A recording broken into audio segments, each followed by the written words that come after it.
news at this hour, 189 candidates nominated to contest the September 3 general elections. Both the JLP and PNP say they're ready to secure victory in the polls. We have the latest from the day's proceedings across multiple constituencies. JLP leader Dr. Andrew Holness condemns PNP blacklisting of nationwide journalists for the national political debates. Ultimately, that is the greatest anti-democratic stance that any political party could take.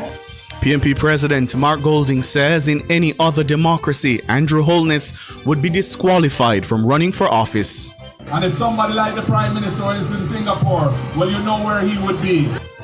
In news from the rest of the world, Trinidad and Tobago reports $35 million loss following U.S. revocation of Venezuelan gas licenses. Air Canada Flight Attendant Union refuses to end unlawful strike. In headline sports, Kishane Thompson pulls out of second 100-meter showdown with Noah Lyles in Switzerland on Wednesday. And later in our broadcast, in the cover story at 5:35. This is the Race to 32. The battle for Jamaica House and the issues that matter. Your voice, your vote. Nomination day is now done and dusted. The Director of Elections, Glaspell Brown, will join us with the latest. In Public Opinion at 6:26, we ask, how was nomination day for you? Give us your comments by logging on to our Facebook page, Nationwide News Network, and by tweeting us at Nationwide Radio, and message us on WhatsApp at 876-285-5693. You can also leave your comments on Instagram at Nationwide 90FM. In the nation's business at 6:40, the Press Association of Jamaica has condemned what it says is political interference and politicization of journalists in the national debates. We'll be joined by the CEO of Western Mirror, Lloyd B. Smith, host of the Frankly Speaking podcast, Franklin McKnight, and historian Wayne Chen. At 7, it's the return of Inside the Ballot Box. This evening, we'll examine the 1983 election. All these and more as we take you home on air, on your mobile, Nationwide 90 FM, Nationwide Radio, JM.com, and on the Nationwide app. It's available on the Google Play and the App Store. This Monday afternoon, it's the day of nomination. Nomination Day, August 18, 2025.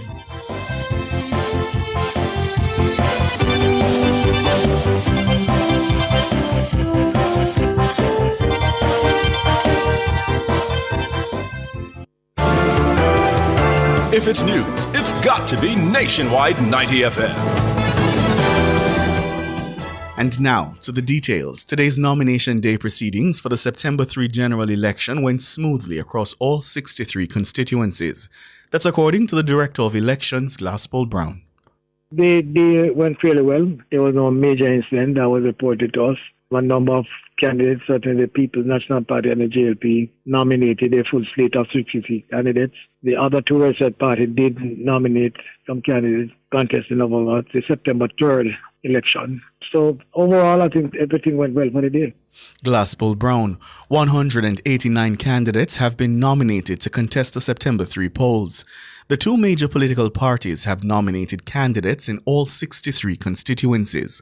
The JPP nominated 47 candidates, while the UIC nominated 7. There were 9 independent candidates.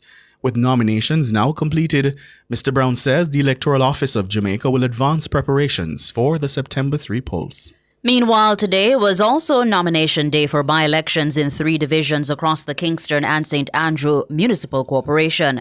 The divisions are Chancery Hall, Olympic Gardens, and Denham Town. The Seafright Gardens division was also set to be contested, but the process necessary to stage that by-election is not completed. Mr. Brown says no official proclamation was given for the division.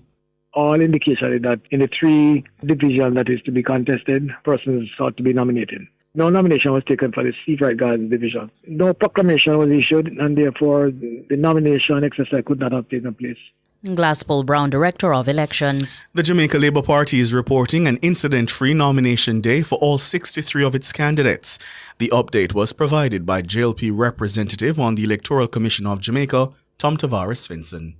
Today was a very good day for the Jamaica Labour Party and for the party's secretariat. All 63 of the party's parliamentary candidates were nominated on time and in good order without incident. Likewise, the three councillors, candidates who are running for council divisions. So it was a very good day for us. An unprecedented day in terms of the amount of persons who have nominated across the island. And we are looking forward to the election on the 3rd. Tom Tavares Vincent. The People's National Party PNP says it successfully nominated all its 63 candidates during Monday's nomination day proceedings. In a statement on Monday, the PNP says it's now set to contest the upcoming general election. General Secretary Dr. Dayton Campbell noted that while there were challenges in a few constituencies, it was generally a smooth process. He says Monday's nominations mark the beginning of the final leg of the PNP's journey towards victory. Meanwhile, PNP President Mark Golding hailed the day as a powerful demonstration of the party's readiness. With the candidates now confirmed, the party says it will intensify its outreach, sharing with Jamaicans the plans outlined in its manifesto, Mission Jamaica Love. JLP leader Prime Minister Dr. Andrew Holness is expressing confidence that once voters consider the issues rationally, his Jamaica Labour Party will prevail in the September 3 general election. He made the comment while addressing the media shortly after being nominated in West Central St. Andrew. If you go by logic, and even if you pair that with your emotions, you must conclude that this government, the Jamaica Labour Party government, led by myself, supported by all the members and the ministers, have done very well. You can't compare us to perfection.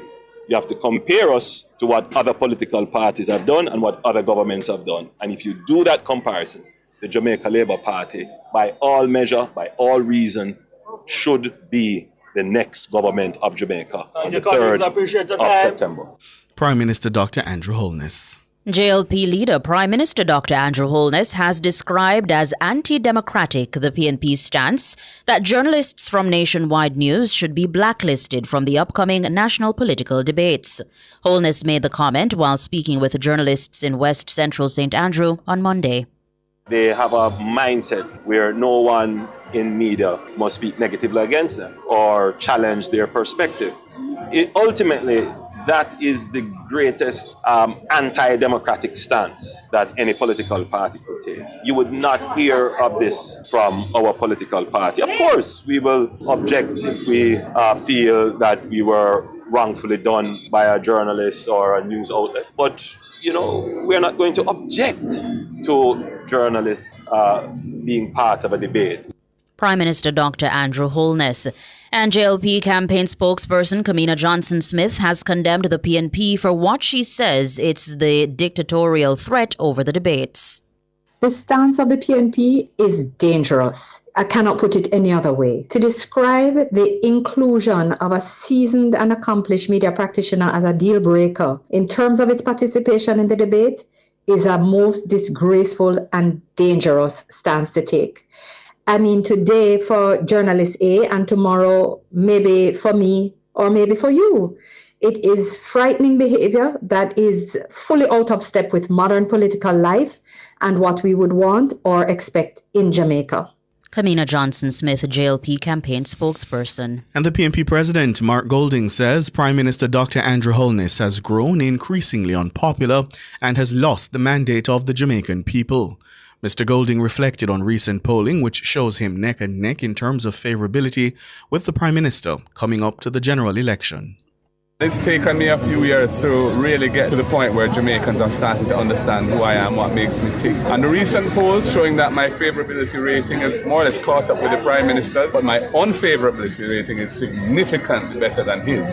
And so the net of if you subtract the unfavorability from the favorability, I'm way ahead of him. It's a big problem for him. And I think what it shows is that the people of Jamaica just want good leadership. They want leadership they can trust, leadership that they think will care for them and their issues, and that can deliver a competent and government of integrity that can take the country forward to a higher level, and that's what we intend to do.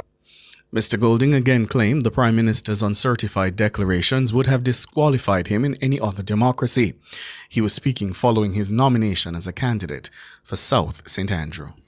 The PNP's Paul Buchanan is confident he'll defeat Prime Minister Andrew Holness in West Central St. Andrew. Prime Minister Holness has won the seat in 6 consecutive elections since 1997. But Buchanan says he has the numbers to unseat the Prime Minister. We have more comrades in this constituency than Labourites. What has happened over the years, they have become despondent with the losses. Mulline's division has underperformed. It has the most voters. 13,400 voters. Olympic only has 11. Big Right have 8.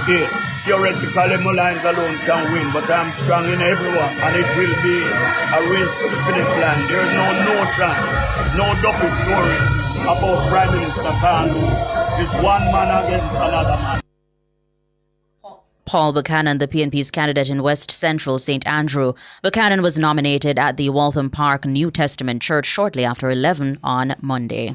JLP candidate for West Rural St. Andrew, Juliet Cuthbert Flynn, says she has unfinished business in the constituency. I've never left the people since 2016. I'm always visible. I'm accessible. I've done quite a bit of work in the constituency, still more work to be done, and I have to finish my work before I leave. So that is why I'm confident. The people believe in me. Cuthbert Flynn is going for her 3rd consecutive term in the seat. She defeated the PNP's Paul Buchanan and Crystal Tomlinson in 2016 and 2020 respectively. But the PNP's Joan Gordon Webley says she'll be the one to end Cuthbert Flynn's stint in the seat. People have had enough, and they know in me they have a real hard worker, and they know that what I say is what I do. I do not make idle promises. Joan Gordon Webley. PNP candidate for Western St. Mary, Omar Woodbine, says Monday's nomination day was the beginning of the end of the JLP chairman Robert Montague's run in the traditional Weathervane seat. It's the first day of the last day of the member of Parliament of Western St. Mary, Robert Montague. It's a new day, new future for Western St. Mary. Future is bright. I want to take St. Mary to a different level in terms of development, in terms of opportunities for the youth, in terms of whole environment of Western St. Mary. Want to see it change drastically from where it is now. Omar Woodbine, PNP candidate for Western St. Mary. But Bobby Montague says he has no doubt he will prevail on September 3. How convinced are you that you will win? Well, you shouldn't ask me that question because I'm biased. I think you need to ask the thousands of persons who have traveled here to witness the nomination. I don't want to be boastful or to boast, but I am going to be biased to speak about myself. Self-praise is no recommendation. The person nominated before you said is going to end underdevelopment of the area, end youth idleness, end bad roads. How you respond to that? I wish him all the very best, and let me quote Martin Luther King. I have a dream. Bobby Montague, JLP candidate in West St. Mary. And the JLP's candidate in Southwest St. Elizabeth, Floyd Green, says he expects the nomination day momentum to propel him to a 3rd consecutive term in the constituency. This is by far the biggest turnout we've ever seen for a nomination day, and I mean literally probably triple the amount of people that we normally see come out, the people that are asking for shirts, the energy on the road, when you walk through the town, the people that rush out and tell you encouragement. It's a really amazing thing. So it's looking good. The energy is very, very good. So now we translate that energy into a healthy campaign and to an election victory. But the PNP's candidate in the seat, Dr. Miranda Wellington, says she's confident she'll unseat Green in the battleground constituency. In the last 2 parliamentary elections, Green won the seat by more than 2,000 votes. Despite this, Dr. Wellington says she has the votes to secure the seat. Well, our numbers are telling us that we have already done that. What we need to do is stay close to the people, because numbers don't lie. The numbers that existed in 2020 was a different period in time. The climate has changed. There has been serious disenchantment among his supporters, and also there has been serious support for my candidacy in Southwest. Dr. Miranda Wellington. In the race to 32, facts matter. Did you know that Donald Buchanan and Hugh Buchanan are the first and to date only parent and child duo to win a general election in the same constituency? Yes, that's a fact. The PNP's Donald Danny Buck Buchanan beat the JLP's Derek Sangster by 1,001 votes to win the Southwest St. Elizabeth constituency in the 1989 general election. 22 years later, Danny Buck's son, Hugh Buchanan, won the same seat for the PNP, taking down the JLP's Dr. Chris Tufton by 13 votes in the 2011 general election. There have been other father-son duos in the Jamaican Parliament, Norman and Michael Manley, Pernell and Pernell Charles Jr., along with Peter and Michael Phillips. But Donald Buchanan and Hugh Buchanan are the only father-son duo to have won the same seat in Parliament. This nationwide Did You Know fact is part of our coverage for the Race to 32 as we preview the next general election. You're listening to the news on Nationwide at 5. We'll have more after these.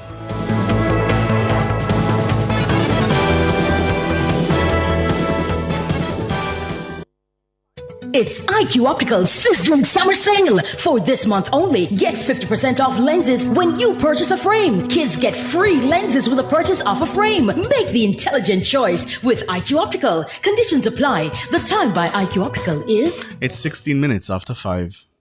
Rentokil Initial offers air purification solutions with triple filtration and unique auto-sensing capabilities that neutralizes malodor and replaces it with clean air. Call Rentokil Initial at 926-4236 for more details. The temperature by Rentokil is 32 degrees Celsius in Kingston, 31 out west in Montego Bay. Want to save money and still protect your engine?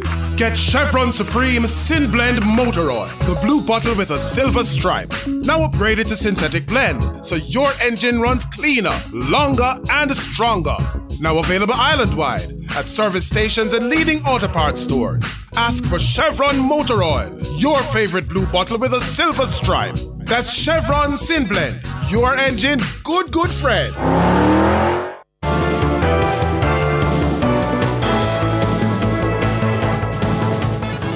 Continuing the news, the JLP's James Robertson has urged comrades in West St. Thomas to choose Jamaica and the Jamaica Labour Party. So many people have made the right choice. So many people are going to make the right choice. They are choosing St. Thomas. They are choosing Jamaica. They are choosing Andrew Michael Holness.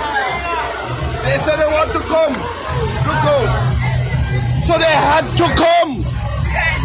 They want to climb mountains. They want to go everywhere. They want to make the right choice.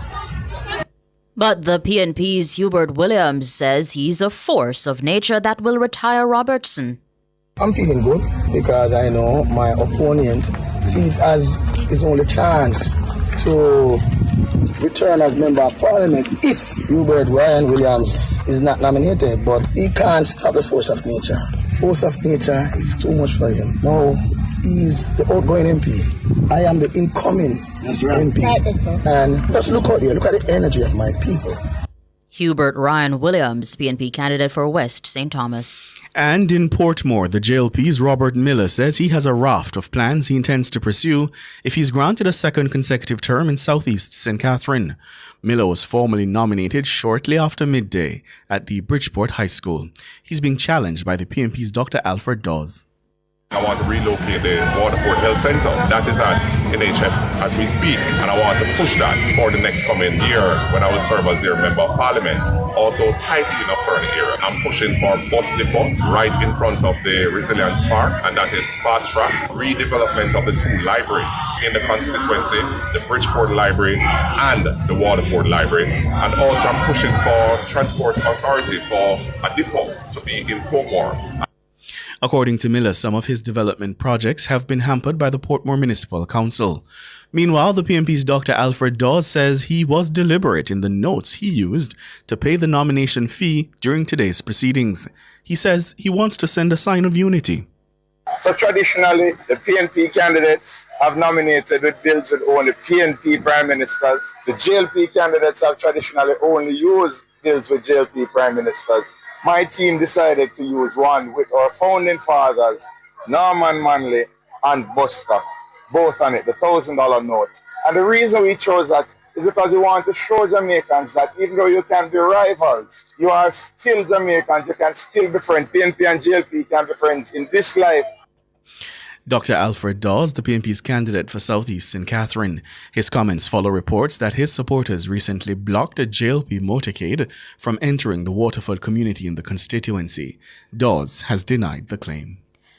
In other news, the police say valuable material is being gathered from the vehicle that was involved in the gun attack against a policeman and his family in Reading, St. James on Saturday, August 9. The policeman and his son remain in serious condition. His spouse succumbed to her injuries. Commanding Officer for St. James, Senior Superintendent Aaron Samuel spoke with our news center. Useful evidence has been garnered inclusive of the vehicle used to carry out the attack. So we are very happy with the progress of the investigation, and I want to really say thanks to the efforts of all the parties involved, not just the division, but the members of CTOC, members of the area fugitive apprehension team, the division, and also major investigation task force, our senior crime persons. It was really full of all the resources to ensure that, we could pull everything together swiftly. As persons will understand, an attack on police officers is really an attack on the state. SSP Aaron Samuels, Commanding Officer for St. James. This is a nationwide election nugget. Independent candidates have struggled in parliamentary elections since 1944. But while none has managed to win a seat since 5 did so in 1944, a few have caught the eye with the support they've attracted. Take Peter Shand, for example. Shand ran as an independent candidate in Northwest St. Ann in the 2020 general election. He ran against eventual winner Crystal Lee of the JLP and Dr. Dayton Campbell of the PNP. Shand received 790 votes in the election. That's 395 more than the other 13 independent candidates in 2020 combined. The record will show that no independent candidate since 1993 received more votes than Peter Shand did in the 2020 general election. That was a nationwide election nugget. World in a Minute is brought to you by ABC Electrical Sales. We make things as easy as ABC. Hose Assembly and Supply, equipping Jamaica for success. And Charles O'Connor Consulting Network, COCN, driven by international accounting standards, modern technology, and integrity. The World in a Minute. Investment holding company, the Trinidad and Tobago NGL, has reported an after-tax loss of $35.8 million. This follows the United States government's revocation of licenses related to the exploration of gas fields in Venezuela. The U.S. says its decision is based on Venezuela's failure to restore democratic norms and manage illegal migration. Trinidad had already been paying over $1 million annually in taxes to Venezuela for the anticipated 20-year Dragon project, but the revocation has effectively frozen the deal. The union representing Air Canada flight attendants says it will continue to defy a back-to-work order despite the Canada Industrial Relations Board ruling their strike unlawful. The strike is now in its third day. The Independent Federal Tribunal deemed the job action by the cabin crews illegal on Monday after the union defied a government back-to-work order issued over the weekend. The strike by more than 10,000 flight attendants for Canada's largest airline has stranded tens of thousands of passengers since flights were grounded on Saturday. World in a Minute was brought to you by ABC Electrical Sales. We make things as easy as ABC. Hose Assembly and Supply, equipping Jamaica for success. And Charles O'Connor Consulting Network, COCN, driven by international accounting standards, modern technology, and integrity. Recapping the top stories making nationwide news at this hour: 189 candidates nominated to contest the September 3 general election. Both the JLP and PNP say they're ready to secure victory in the polls. JLP leader Prime Minister Dr. Andrew Holness condemns the PNP's blacklisting of nationwide journalists for the national political debates. PNP President Mark Golding says in any other democracy, Andrew Holness would be disqualified from running for office. I'm Ricardo Brooks. And I'm Robian Williams. Listeners, you can find the news on our website at nationwideradiojm.com and on the Nationwide app. It's available on the Google Play and the App Store. We'll have news next. The headlines at 6.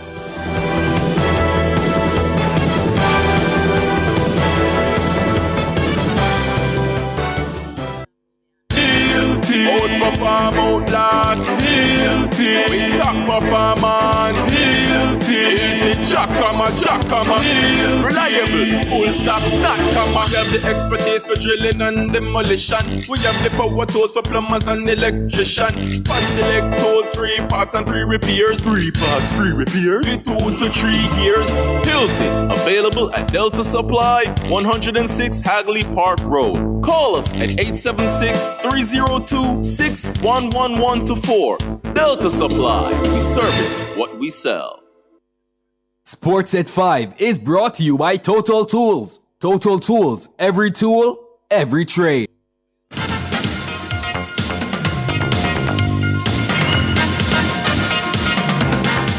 Hello, good afternoon, and welcome to Sports here on Nationwide 90 FM. I'm Wayne Walker. Jamaican sprint star Kishane Thompson has pulled out of Wednesday's Diamond League meeting in Lausanne, Switzerland.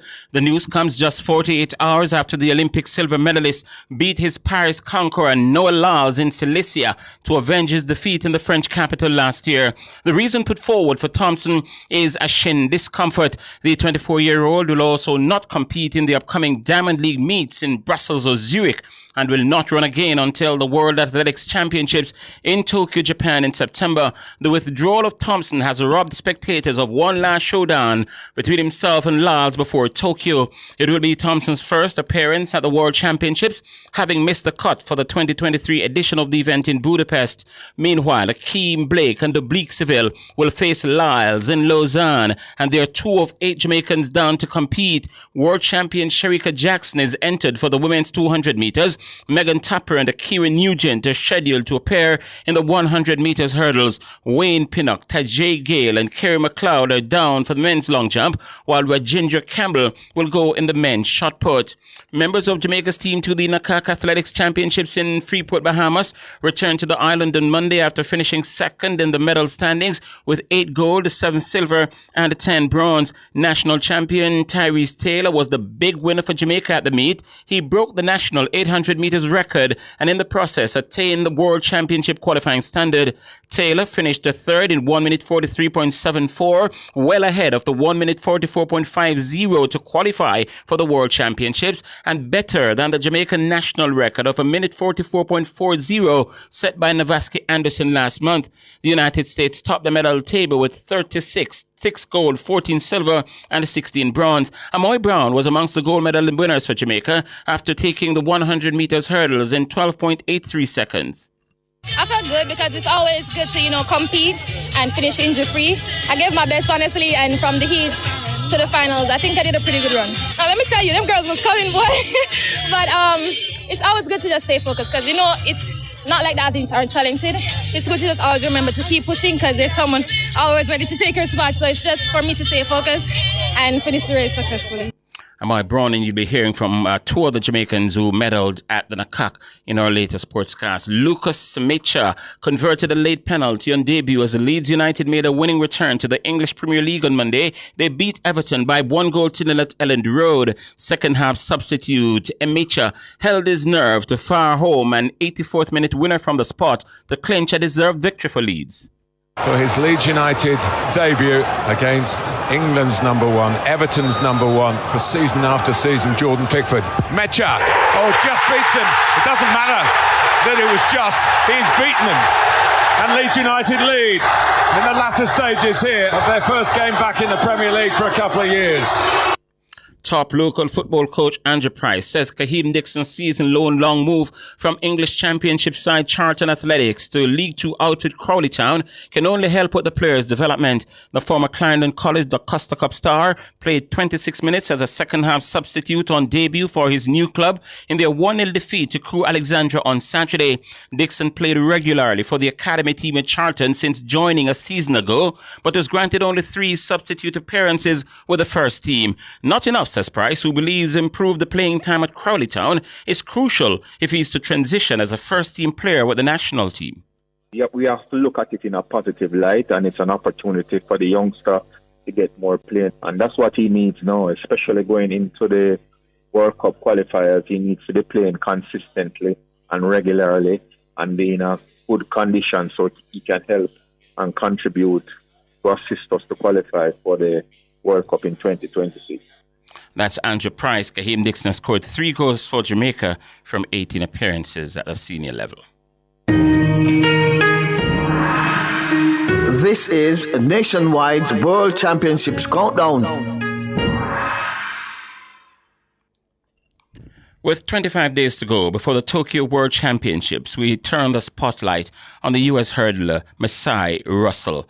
Budapest was bittersweet for her. While disappointed at the time, the U.S. hurdler believes that World Championships experience in 2023 helped to put her on track for Olympic gold in Paris. The 25-year-old reached the semifinals of the 100 meters hurdles in Budapest, but became the Olympic champion less than a year later.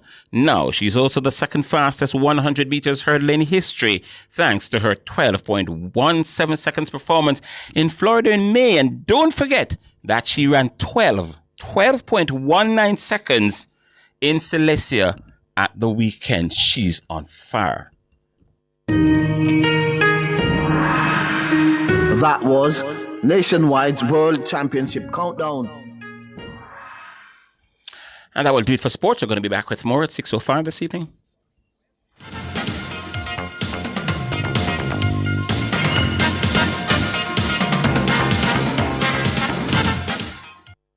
Sports at 5 was brought to you by Total Tools. Total Tools, every tool, every trade.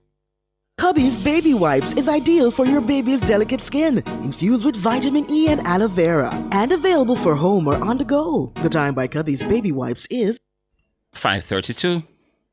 From Kingston to the world, from Montego Bay to new adventures, and from Ocho Rios to endless possibilities. Wherever you're headed, we will proudly take you there. Jamaica's airport, your global gateway. The temperature brought to you by the Airports Authority of Jamaica is 32 degrees Celsius here in the nation's capital, Kingston. It's 31 in the western city, Montego Bay. Stay ahead in your career with UWI-STAR, the short-term advancement resource center. Our programs are designed to support your professional growth. Join our community of professionals and take the next step in your career. Visit our website, www.mona.uwi.edu/short-courses to learn more about the continuing professional education programs of UWI-STAR.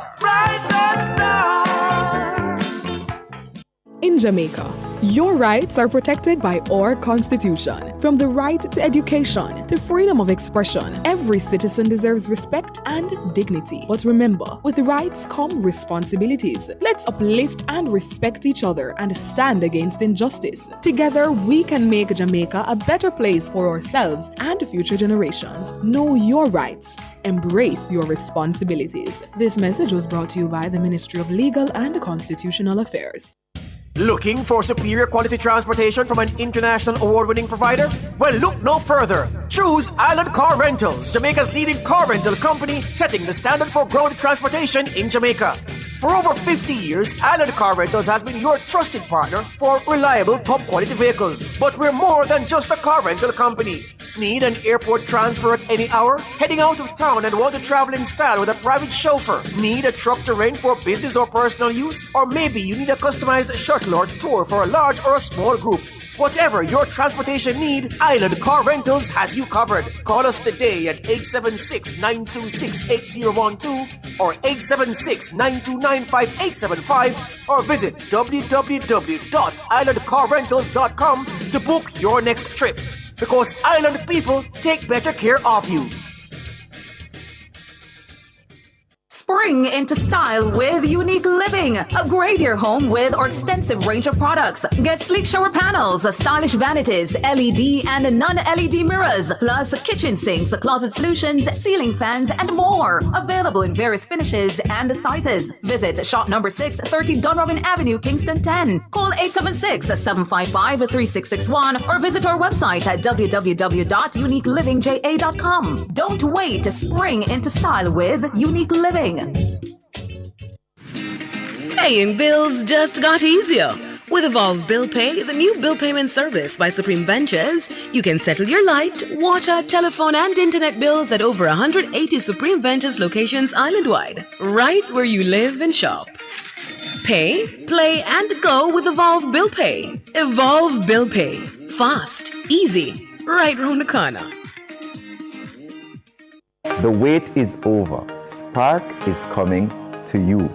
Across Jamaica, we'll be fixing 10 roads per constituency. Over 100 roads will be fixed by September and 630 roads overall. This is real action, real improvement, real results.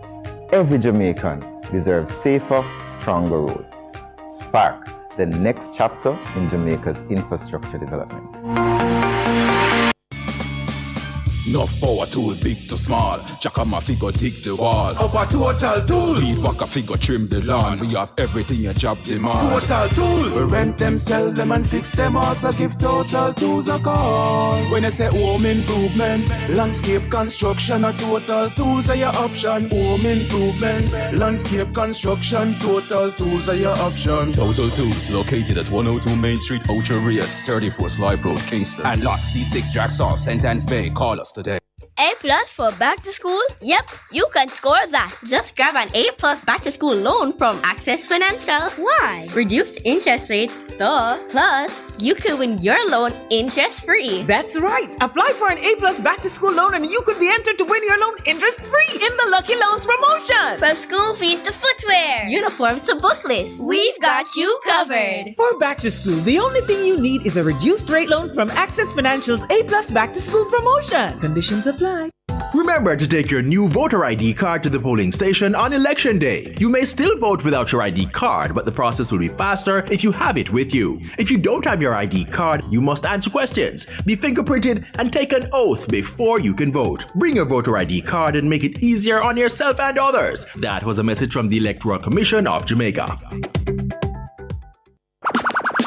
You hear, say nationwide back to school fear get pushed back to August 23? What? Push back? Lord, man, me need ready to go Harmony Beach Park, you know. Yeah, man, but them push it back to make it bigger and better. More vibes, more giveaways, and more things for everybody enjoy. So tell me something, the book swap still have a go on? Yes, man. Still bring the books the kids don't need, and them can swap it for the ones them can use. Plus, them are gonna have health screening, school supplies for buy, banks and location, and enough giveaways. Alright, me like the sound of that. But anything else I want? Then no must. Me hear say them have domino tournament, scavenger hunt, and beer things for the whole family. So make sure you register.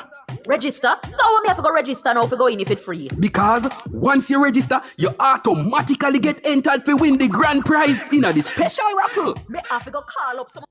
Cover Story is brought to you by Multilink. Roll with control. Use Multilink. Safe, fast, and accepted in more locations.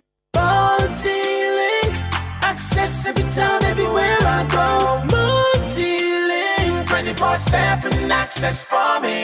It's just a win-win when we use Multilink. This card is Jamaican built, yeah. Fast and secure, you can use anywhere. Spend while supporting the economy. Look for the Multilink logo on your card and benefit from Jamaica's largest debit payment network. Multilink. 24/7 access for me. What would I do without my Multilink?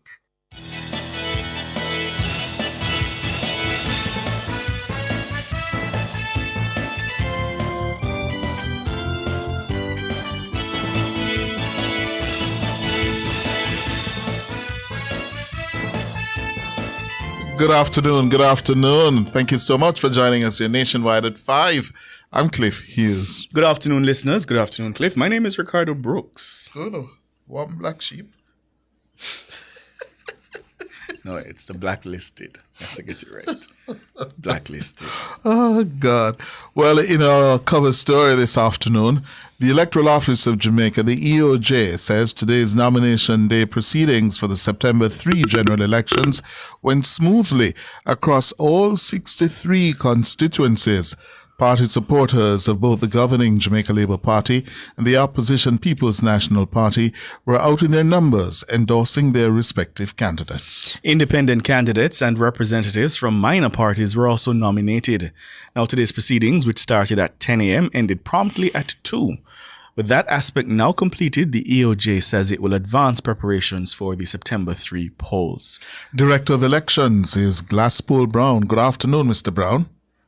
Good afternoon to you both and to your listeners. All right, bring us up to speed. 189 candidates were nominated. Give us some of the other numbers. That's correct. So we had a turnout in terms of person being nominated. The JLP and the PMP nominated a full slate of 63 candidates. The Jamaica Progressive Party nominated 47 candidates. The UIC, United Independent Congress, nominated 7, and there were 9 independent candidates. 9 independent candidates. Could you quickly tell us who those 9 are and where they were nominated? I can tell you where they are nominated. I don't have the names in front of me now. They're found independently in St. Thomas Eastern, St. James West Central, Hanover Western, Western Westmoreland, Western Central, Westmoreland Eastern, Westmoreland Central, and St. Catherine Northeastern, and St. Andrew East Central, and St. Andrew Southwest.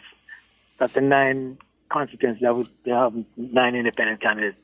Hold on. The Westmoreland seats I'm particularly interested in.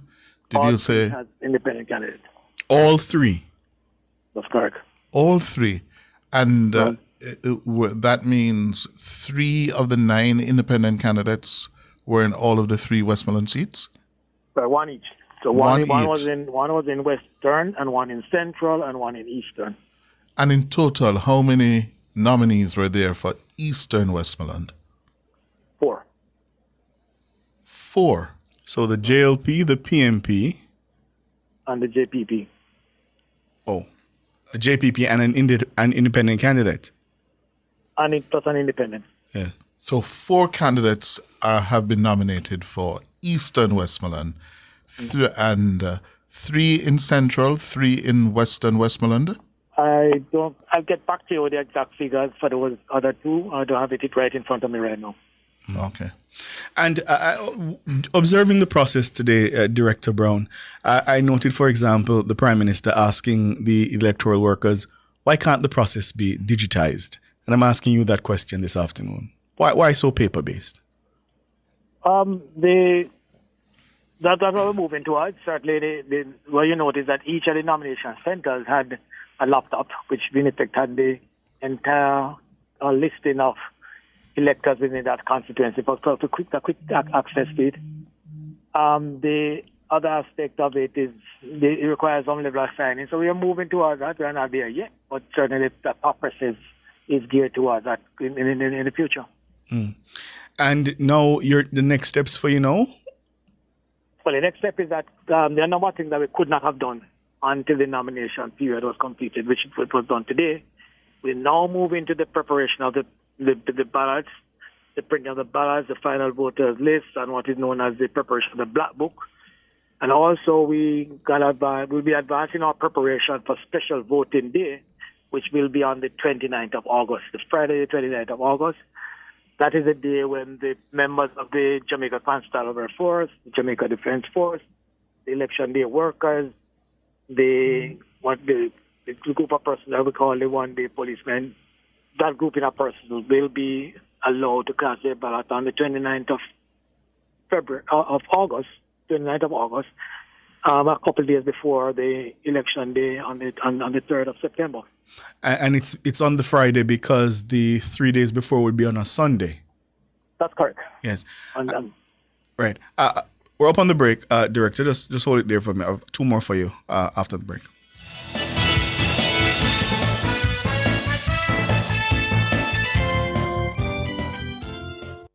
Clear your barrels and personal shipments with ease and convenience. Request a customs contactless clearance today through CCP at jca.gov.jm.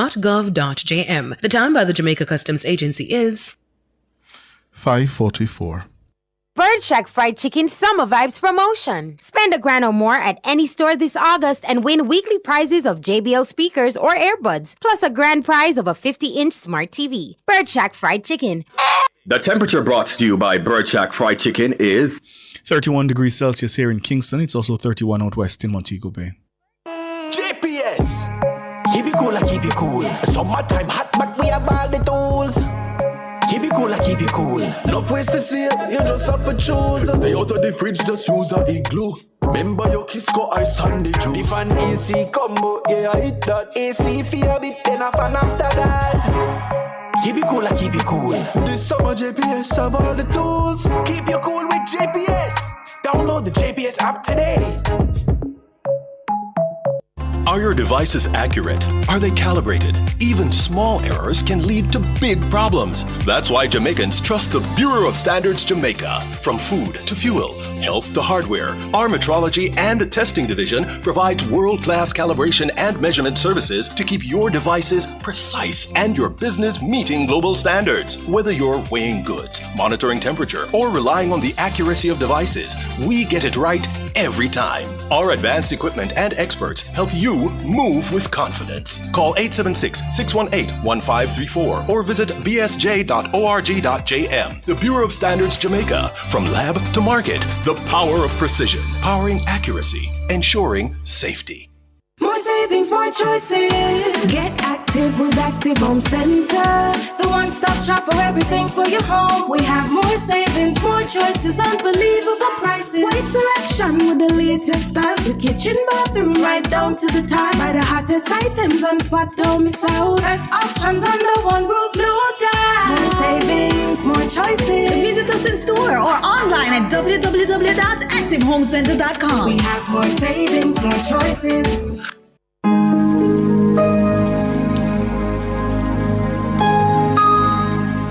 Hi there. Here's some good news for these trying times. Quote, by God's word, I can see where I'm going. They throw a beam of light on my dark path. Unquote.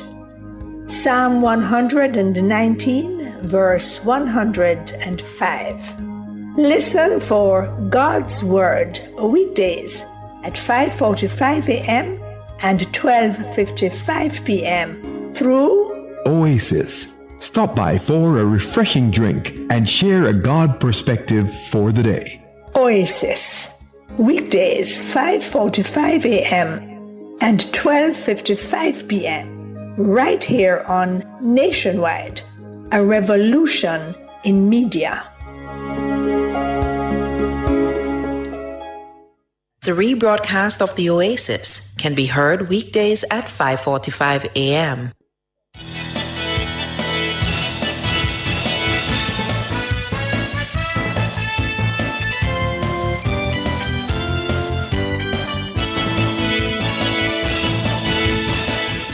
Nomination day done and dusted. 189 candidates were nominated to contest the September 3 general election. We have with us the Director of Elections, Glasspool Brown. Just before letting you go, Mr. Brown, you had indicated that there would be additional polling stations this election cycle. Can you now confirm how many additional ones you'll have? It's the number is about an additional 500. We're going to use approximately 7,250 polling stations. And the reason for this is, I'm assuming, to assist in speeding up the process? Right. What we have done is basically, to assist in speeding up the process, we have reduced the upper limit for the size of each polling station so that have allowed for that expansion. Yeah. All right. Thank you so much. Of course, we'll be in touch several more times up to September 3. And just a correction. I think my office just indicated to me it's Eastern. I think it's 5 persons can contest in Eastern or Westmoreland. So 5 candidates. Yeah. I'll send you later on the details of that. Where can we find the names? We have not yet posted it on our site. We're just going through checking the correct spelling, etc. Yes. All right. So later this week, we should be able to get the names of those candidates. Can I ask you before later this week? Can you just check for us and tell our producer, please? I will. Thank you so much. Appreciate it. Just for additional information, 28% of those who have not are females. 28%. And that's a new high? I'll have to check the data. All right. But it's going in the right direction. All right. Thank you so much, Director Brown. Okay, good. And let me just tell our listeners, we are watching Eastern Westmoreland.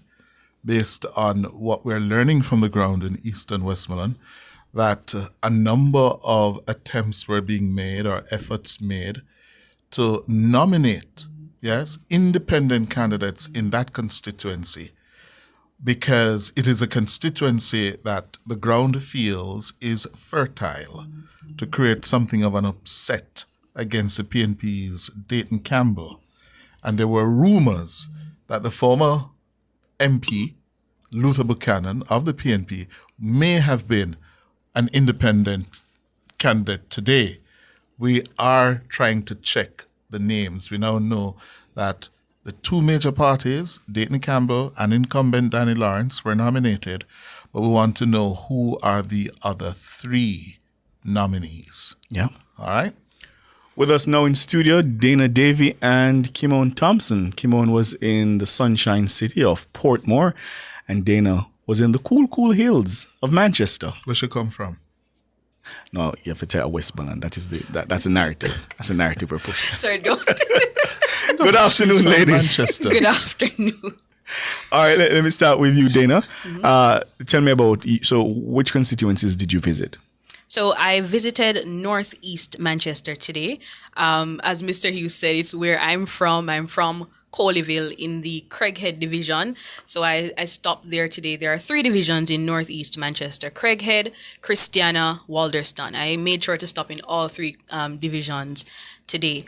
So when I just got there... And this is where the former U.S. ambassador, the ambassador to the United States, Ambassador Audrey Marks, is up against the PNP's... Valentin Wynne, and also the JPP's Clive Warren. All right. So what did you see? So when I got there this morning, I got there probably a little bit after 8:30 or so. It was very quiet because Northeast Manchester is a very quiet place. As it got to about 9 o'clock, I started to see scores of comrades flocking the street. Valentin Wynne was the first one to be nominated at just minutes before 11 o'clock this morning. And when he was leaving the nomination center, he walked out to scores of comrades walking with him, marching with him through Christiana. I had a chance to speak with him when he came out of the nomination center this morning, and he's pretty confident that he can take Northeast Manchester from the JLP. Northeast Manchester has been represented by the JLP for 7 consecutive terms, 12 terms in total, since it was first contested in 1962. The former Member of Parliament, Audley Shaw, he was with, as you said, Ambassador Marks this afternoon. She was nominated about 12:48 this afternoon. She also walked out to scores of labor rights. She did a march through the town, and she also went to Craighead. So I went to the deep corners of Craighead way before she made her way there. And I can tell you that when I was leaving Craighead, the driver and we had to stop because there were so many labor rights coming to Craighead. And when I was passing back through Alderston to come back to Kingston, we also had a difficulty because of scores of comrades just flocking the streets. So both parties essentially showing strong force today. Both of them had a very good show today. Over in the Sunshine City, Dawes against Big Rob Miller. What did you see, Kimon? So yes, that's in Southeast St. Catherine. Dr. Dawes was nominated first about 11 o'clock at Bridgeport High School. Big Rob did his showing at about 1 o'clock, thereabout. But the crowds, like scores and scores of people, starting with Dawes, they started out at the roundabout of the Bridgeport Edgewater area. Right by the 2 churches, Portmore Gospel Hall, and just buses of people, bikes, people with their VUV, as well as Dr. Dawes himself was on a bicycle.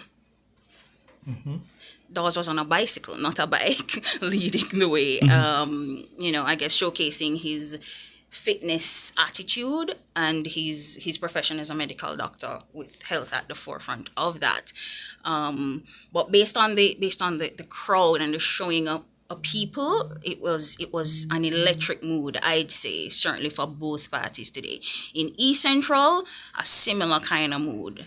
This is where Terry Long is facing Terry off Long against and Price. Raymond Price, correct. So they were nominated at the Cedar Manor Community Center in Cedar Grove. Now, Cedar Grove residential, Cedar Manor itself gated, so quiet.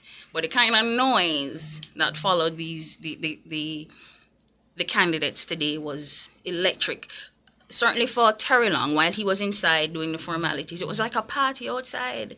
A big boom box on top of her bus, and people just partying and dancing and gallivanting in the middle of the road, Up to the point at which it was time to leave, it took several minutes. Just traffic jam inside the Cedar Grove community. People could not leave. Yeah. And let me ask you, Cliff, because I noted it in West Central St. Andrew as well, this carnival-like atmosphere, and you could almost get the sense that both parties wanted to do that show of force. Historically, what does nomination day, if anything, show or indicate leading up to the polls? Political strength, how well organized you are, how energized your workers and your base are, for election day. And they put a lot of effort in making sure the optics look right. Because at the end of the day, we have had very good shows such as what Kimon and Dana saw. But on election day, that does not translate into a victory. Yeah? But it's optics for the political campaign now. If I may, there was a point at which it was just after 3 o'clock. We had got to South St. Catherine, Fitz-Jackson's constituency office. And both Fitz-Jackson's supporters and those of Raymond Price had gathered to celebrate. This was, after the nomination. When they were leaving, so Fitz-Jackson's constituency's office is bordered right by Terry Long's constituency. So they're right at a major intersection in Portmore, Brayton Parkway. So as those supporters tried to leave and to turn onto Brayton Parkway, down comes the supporters of Terry Long from the opposite direction. Traffic jam. About 30 minutes, nobody could move. The police had to come. Well, at least they were peaceful. Yes, it was peaceful. There were no incidents, other than a few threats against us. No, you should say that. You should say that clearly. You should say that clearly, not under your breath. And Dana, if you could guesstimate, who had the bigger crowd in Northeast Manchester? You're not the first person to ask me that today.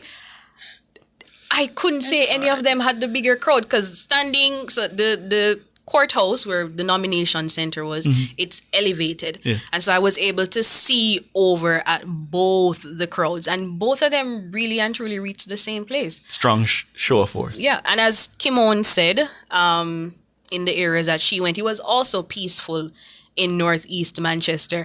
I remember at one point in Christiana at Brockery, there were labor rights on one side and there were comrades on another side. They were both playing music. Surprisingly, none of the sides were trying to outdo each other.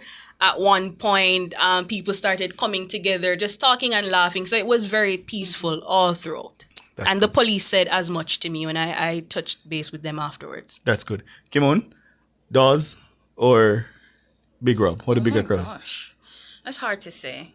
Both were sizable. Both were energized. Both were, trying to, as Cliff said, outdo each other, I suppose. Terry Long had a marching band with him when they were coming in. But it's hard to say which was bigger. And of course, all those seats mentioned, we'll be watching very closely on the night of September 3, around about 8:30, 9 o'clock. Cliff, you'd say? We should start to have a clear picture. By 8 o'clock, we'll have a trend. Yeah. And might I add one more thing? Sorry. So I mentioned earlier that I made sure to go through all 3 divisions. And I not only spoke to people on the road, party supporters, I went into the communities and spoke with different sets of people. And one thing that stood out to me, if I spoke to 10 people, 9, their top 3 issues were roads, water, as you know, we know in rural areas. And another thing, the third issue that stood out to me, most of them wanted more opportunities for the youth. So they are saying that there is no community center. There is no community center in Craighead. There is no community center in Christiana. There is no community center in Walderston. And in all the areas I went, that's all the people were asking for: roads, water, community center, more opportunities for the youth. You're from Colleyville? Yes, sir, I am. Did you notice any difference when you went there today? There were some differences. I must say though that for work, because I was there on work, I went to some corners and crevices that I have never been before. But there are some notable improvements. But as somebody who comes from the constituency, somebody who lived there for a good 21 years of my life, I can say that the issue of not having proper road infrastructure and water, major issues. In all the years that I have lived in Colleyville, I can't recall a single day when we had water in our pipes from the NWC. So because it's most of the constituency, it's filled with farming communities. So people are accustomed to having their big black drums, and they have the smaller blue ones all about their yards where they where they store water when it rains. That's how I grew up. And so this whole issue of Isn't it very cold in Colleyville? It is, but it was not today, sir. It was very, very hot. It really was hot today. It was very hot. I'm thinking about the bathing or the tidying up. The water. Not very cold? Yeah, sometimes we warm the water. Again, no serotonin come from it. It's a minute after 6. That's all the time we have. Thank you, Dana. Thank you, Kimo. Thank you very much, ladies. All right. The headlines are story.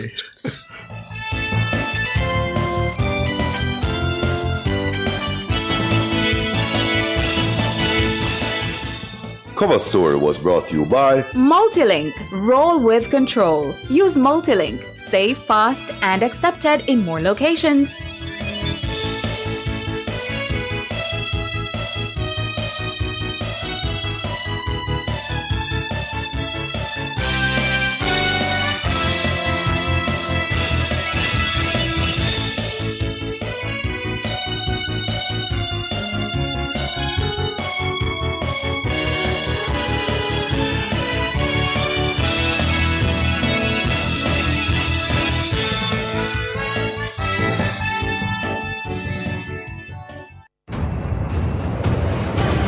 Looking to rent a fully operational production studio? Then Nationwide 90 FM has got you covered. We have flexible options to meet your recording needs any day of the week. Monday to Fridays, 9 a.m. to 8 p.m. Saturdays and Sundays available upon request. Bookings must be made in advance. Call us today at 630-1210. Let us help you reach your production desires.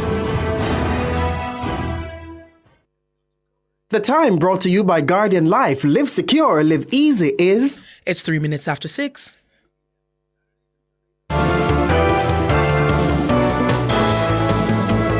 Nationwide headlines at 6.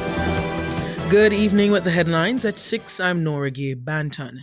Today's nomination day proceedings for the September 3 general election went smoothly across all 63 constituencies. That's according to Director of Elections, Glaspel Brown. They went fairly well. There was no major incident that was reported to us. A number of candidates, certainly the People's National Party and the JLP, nominated a full slate of 63 candidates.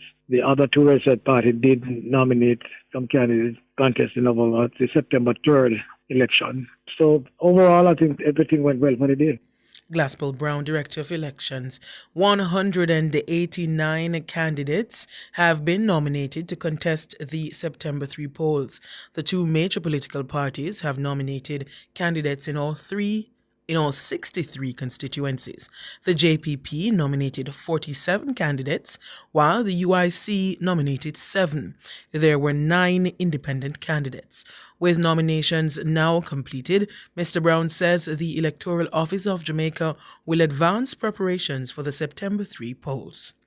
Meanwhile, today was also nomination day for by-elections in 3 divisions across the Kingston and St. Andrew Municipal Corporation. The divisions are Chancery Hall, Olympic Gardens and Denham Town. The Seaveright Gardens division was also set to be contested, but the process necessary to stage that by-election is not completed. Mr. Brown says no official proclamation was given for the division. All indication is that in the 3 divisions that is to be contested, persons sought to be nominated. No nomination was taken for the Seaveright Gardens division. No proclamation was issued, and therefore the nomination exercise could not have taken place. Glasspool Brown, Director of Elections. The Jamaica Labour Party is reporting an incident-free nomination day for all 63 of its candidates. The update was provided by JLP representative on the Electoral Commission of Jamaica, Tom Tavares Finson. Today was a very good day for the Jamaica Labour Party and for the party's secretariat. All 63 of the party's parliamentary candidates were nominated on time and in good order without incident. Likewise, the 3 councillors, candidates who are running for council divisions. So it was a very good day for us. Unprecedented day in terms of the amount of persons who have nominated across the island. And we are looking forward to the election on the 3rd. Tom Tavares Finson, JLP representative on the Electoral Commission of Jamaica. The People's National Party, PNP, says it successfully nominated all its 63 candidates during Monday's nomination day proceedings. In a statement on Monday, the PNP says it's now set to contest the upcoming general election. General Secretary Dr. Dayton Campbell noted that while there were challenges in a few constituencies, it was generally a smooth process. He says Monday's nominations mark the beginning of the final leg of the PNP's journey toward victory. Meanwhile, PNP President Mark Golding hailed the day as a powerful demonstration of the party's readiness. With the candidates now confirmed, the party says it will intensify its outreach, sharing with Jamaicans the plans outlined in its manifesto, Mission Jamaica Love. JLP leader Prime Minister Dr. Andrew Holness is expressing confidence that once voters consider the issues rationally, his Jamaica Labour Party will prevail in the September 3 general election. He made the comment while addressing the media shortly after being nominated in West Central St. Andrew. If you go by logic, and even if you pair that with your emotions, you must conclude that this government, the Jamaica Labour Party government, led by myself, supported by all the members and the ministers, have done very well. You can't compare us to perfection. You have to compare us to what other political parties have done and what other governments have done. And if you do that comparison, the Jamaica Labour Party, by all measure, by all reason, should be the next government of Jamaica on the 3rd of September. Prime Minister Dr. Andrew Holness. PNP President Mark Golding says Prime Minister Dr. Andrew Holness has grown increasingly unpopular and has lost the mandate of the Jamaican people. Mr. Golding reflected on recent polling, which shows him neck and neck in terms of favorability with Dr. Holness ahead of the general election next month. It's taken me a few years to really get to the point where Jamaicans are starting to understand who I am, what makes me tick. And the recent polls showing that my favorability rating is more or less caught up with the Prime Minister's, but my unfavorability rating is significantly better than his.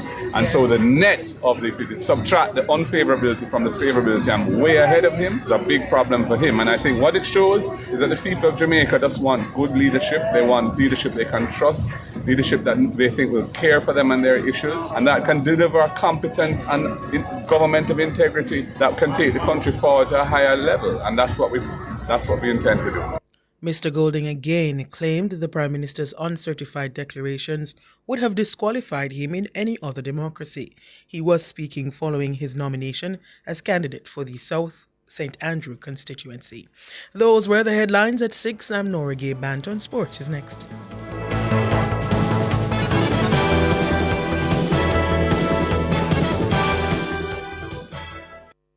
Don't fall victim to deepfakes. Watch out. Protect yourself. What is the For more on TV? information, visit broadcastingcommission.org or Here, scan baby. the QR code on screen. Deepfake. No deepfake can't catch me. Junior, you know say AI can make something will look and sound just like you?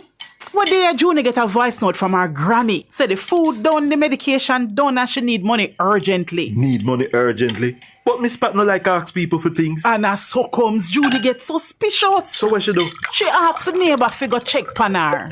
Junior, the lady quite alright over there make her Sunday dinner. So the voice note a deep fake? Yes, my love. Come, your food ready. Right now it look like we have to outsmart the AI. But wait. I really want dege dumpling here, give me.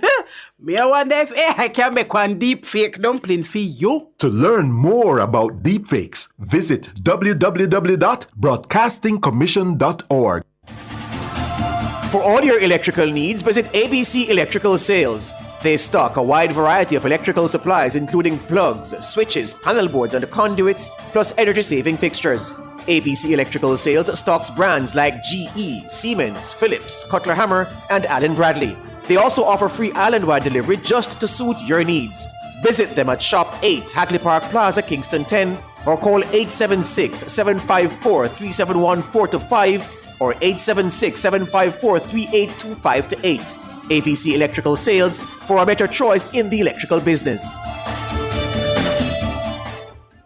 Short-sightedness, the inability to see well in the distance, is on the rise and is affecting millions of children worldwide, increasing their risk of serious eye conditions later in life. At IQ Optical, we're proud to lead the fight against short-sightedness with revolutionary Maya Smart therapeutic lenses, specifically designed for young eyes. This month only, your child can receive a free second pair of our revolutionary lenses. Help protect your child's vision today. Visit IQ Optical, where clarity never looked sharper.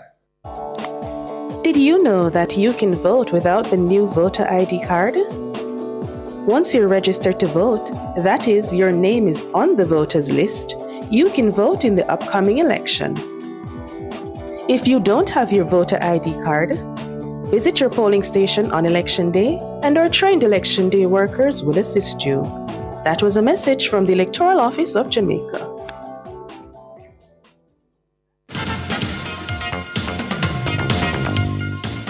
Hello, good evening, and welcome to Sports here on Nationwide 90 FM.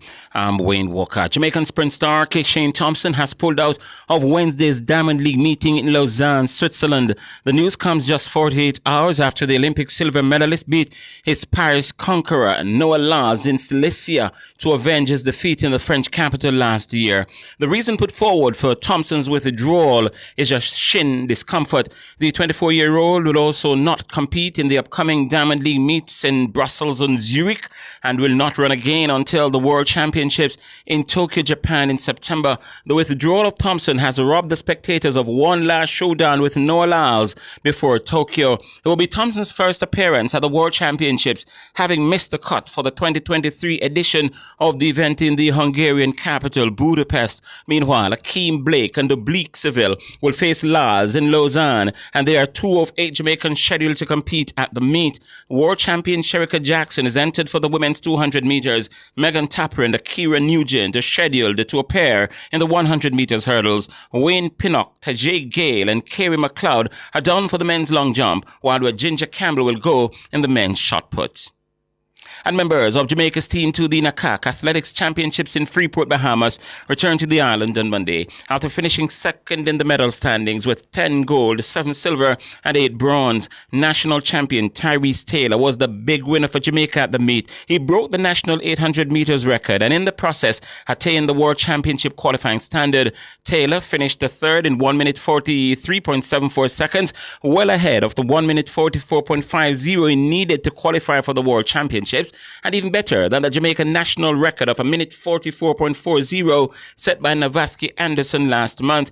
The United States topped the medal table with 6 gold, 14 silver and 16 bronze. Amoy Brown was amongst the gold medal winners for Jamaica after taking the 100 hurdles in 12.83. I felt good because it's always good to, compete and finish injury-free. I gave my best, honestly, and from the heats to the finals, I think I did a pretty good run. Now, let me tell you, them girls was coming, boy. But it's always good to just stay focused because, Not like the athletes aren't talented. It's good to just always remember to keep pushing because there's someone always ready to take her spot. So it's just for me to stay focused and finish the race successfully. Samantha Hall won the women's discus with a throw of 61 meters 19. Hall credits Paris Olympic shot put bronze medalist Ginger Campbell for her good showing so far this season. I felt good. So I just wanted to see how far I was going towards the World Championship.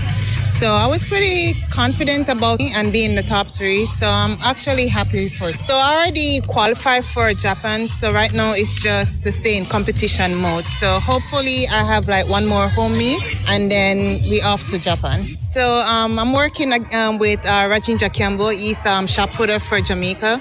So he's been helping me a lot for the entire this year. And I've seen a lot of improvements. So I want to give a shout out to him and say thank you for this opportunity. Yeah, that's, of course, that's Amoy Brownwell, Samantha Hall that was. I must just say to Carlene Smith in the YouTube page, don't worry about Kishane. I think he should be good for September. As I mentioned, it's a shin discomfort that he's taking precaution. So Carlene Smith in the YouTube group, don't worry about it. I think he should be all right. Lucas Misha converted a late penalty on debut as Leeds United made a winning return to the English Premier League on Monday by beating Everton 1-0 at Elland Road. Second half substitute Misha held his nerve to fire home an 84th minute winner from the spot to clinch a deserved victory for Leeds. For his Leeds United debut against England's number 1, Everton's number 1 for season after season, Jordan Pickford. Mecha, just beats him. It doesn't matter that it was just, he's beaten them.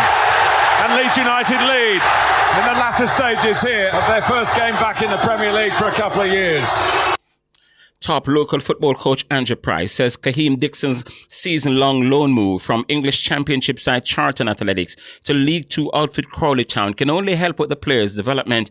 The former Clarendon College the Costa Cup star played 26 minutes as a second-half substitute on debut for his new club in their 1-0 defeat to Crewe Alexandra on Saturday. Dixon played regularly for the academy team at Charlton since joining a season ago, but was granted only 3 substitute appearances with the first team. Not enough, says Price, who believes improved playing time at Crawley Town is crucial if he's to transition as a first-team player with the national team.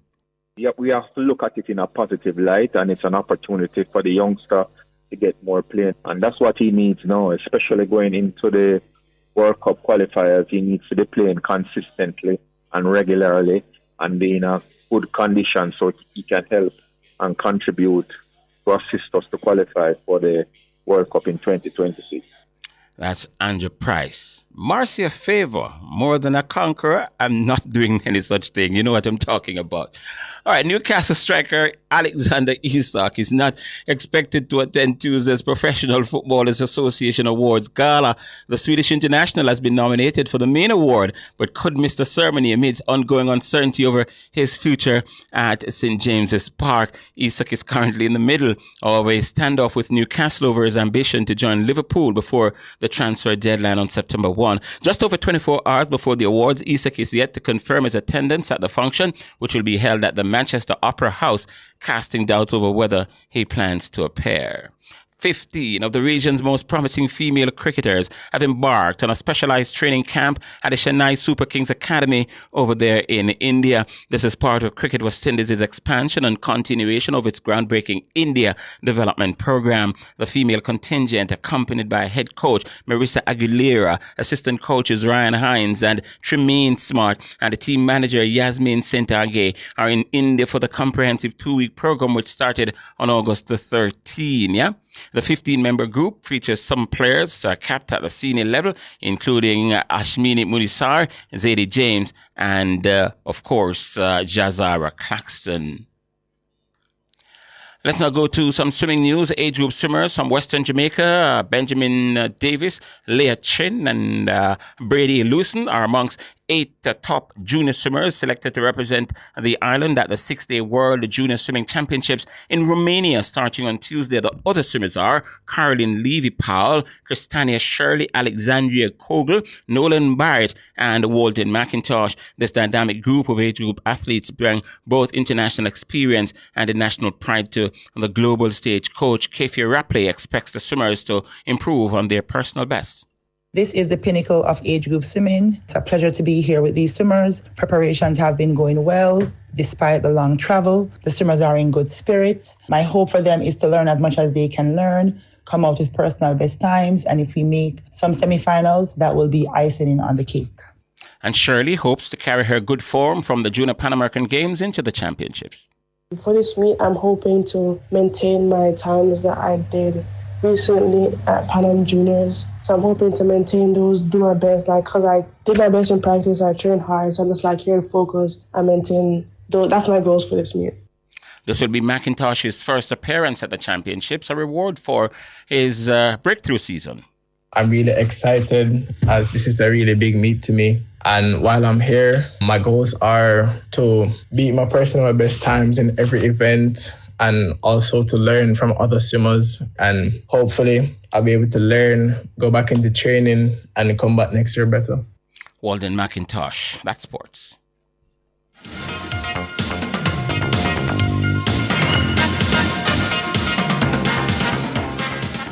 For all your scales and food processing equipment, call Advanced Scales and Equipment Limited at 876-968-9612 to 5. The time by Advanced Scales and Equipment Limited is 6:20.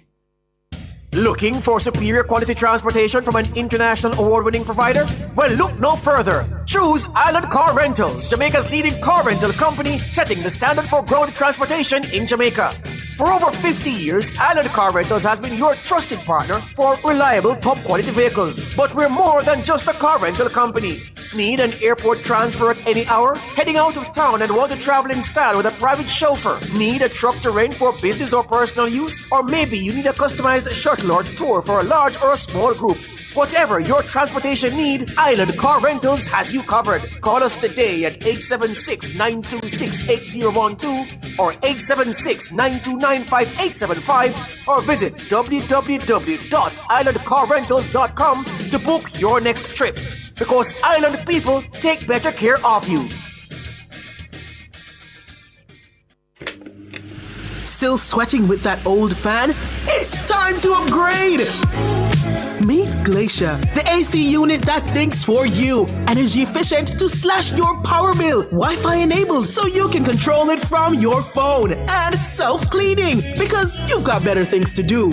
Powerful, smart, hassle-free. Call now at 876-923-6521-3. Gaddy's Refrigeration Limited, delivering the perfect cooling solution tailored to your needs. From beach days to business hubs, from public parks to thriving new communities, UDC is making development happen for you. We're building spaces where families connect, creating commercial zones that drive opportunity, and designing environments that support everyday life. Wherever Jamaicans live, work, or play, the Urban Development Corporation is there, shaping a better future, one project at a time. The Urban Development Corporation, making development happen for you. Cleasing Industrial Supplies Limited are authorized distributors of international brands ABB, Omron, STC, Festo, and Thomas & Bet. They supply programmable logic controllers, photoelectric and proximity sensors, contactors and soft starters, power supplies, variable frequency drives, and much more. Visit them at 24 Dunrobin Avenue, Kingston, or shop 32 Overton Plaza, 46 Union Street, Montego Bay, or visit their website cleasling.net. Cleasing Industrial Supplies for all your industrial automation and control solutions.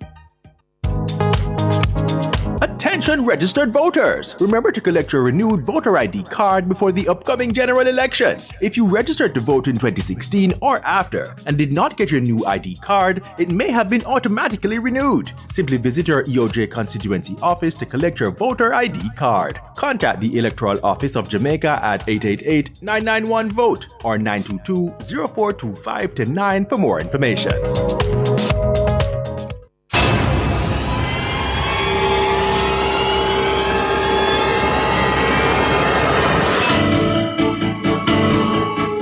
If it's in the public's interest, it's the nation's business during Nationwide at 5.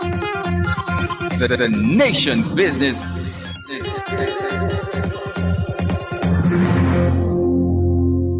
Public Opinion is brought to you by Cleasing Industrial Supplies Limited, industrial automation and control solutions. Good evening, and welcome to Public Opinion. I'm Robianne Williams. A special good evening to our friends over on our YouTube platform. Thank you so much for tuning in. We invite you to weigh in live in our comment section on today's Public Opinion. Nomination Day 2025, the dust has settled. We're off to September 3, now the general election for 2025. Today's Nomination Day proceedings, it went smoothly across all 63 constituencies. That's according to Director of Elections Glasspool Brown.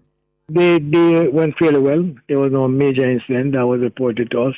One number of candidates, certainly the People's National Party and the JLP, nominated a full slate of 63 candidates. The other two registered parties did nominate some candidates contesting over the September 3rd election. So overall, I think everything went well for the day. That's Glasspool Brown, Director of Elections. 189 candidates have been nominated to contest the September 3 polls. The two major political parties, they've submitted or nominated candidates in all 63 constituencies. The JPP nominated 47, UIC nominated 7, and there were 9 independent candidates. So it's set. The stage is set for the general election come September 3. So in Public Opinion this evening, you've been listening, you've been watching our coverage from morning till now. How was nomination day for you? Whether you participated in the National Sports Day, whether you participated any at all in the happenings on the roads, or you watched online, how was it for you? I'll start with those comments on our Facebook platform real quick, where George Elliott is saying both sides seemed jubilant, but the mood was dampened by the news that the PNP, in a display of their cowardice, have banned NNN journalists from the debates. All right, that is another kettle of fish. Okay, Judith Thorpe is saying nomination day for me was somewhat normal. However, I could see a part of the road that they traveled to go and get nominated. Both sides had large followers.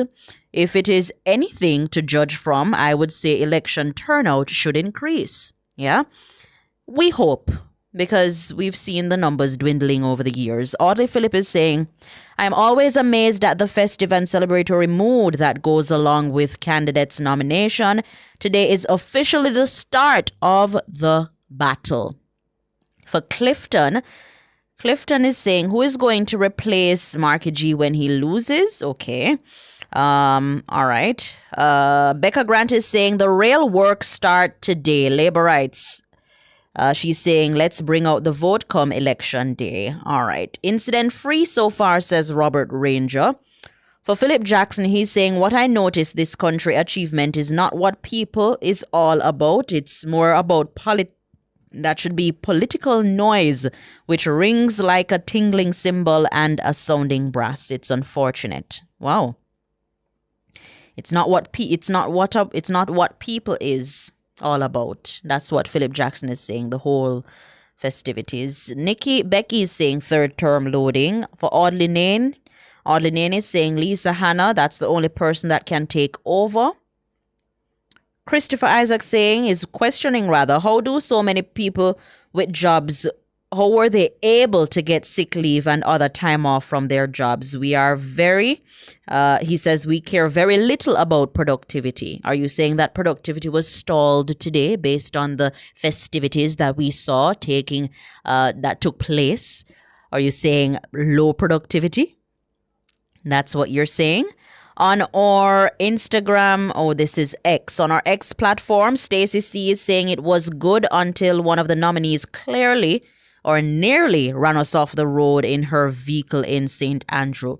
Let me be the first to say that the motorcades is one thing, but when the motorcades are one thing rather, but when you drive recklessly in the name of politics, it only hurts. It may hurt you or it may hurt somebody else, unintended.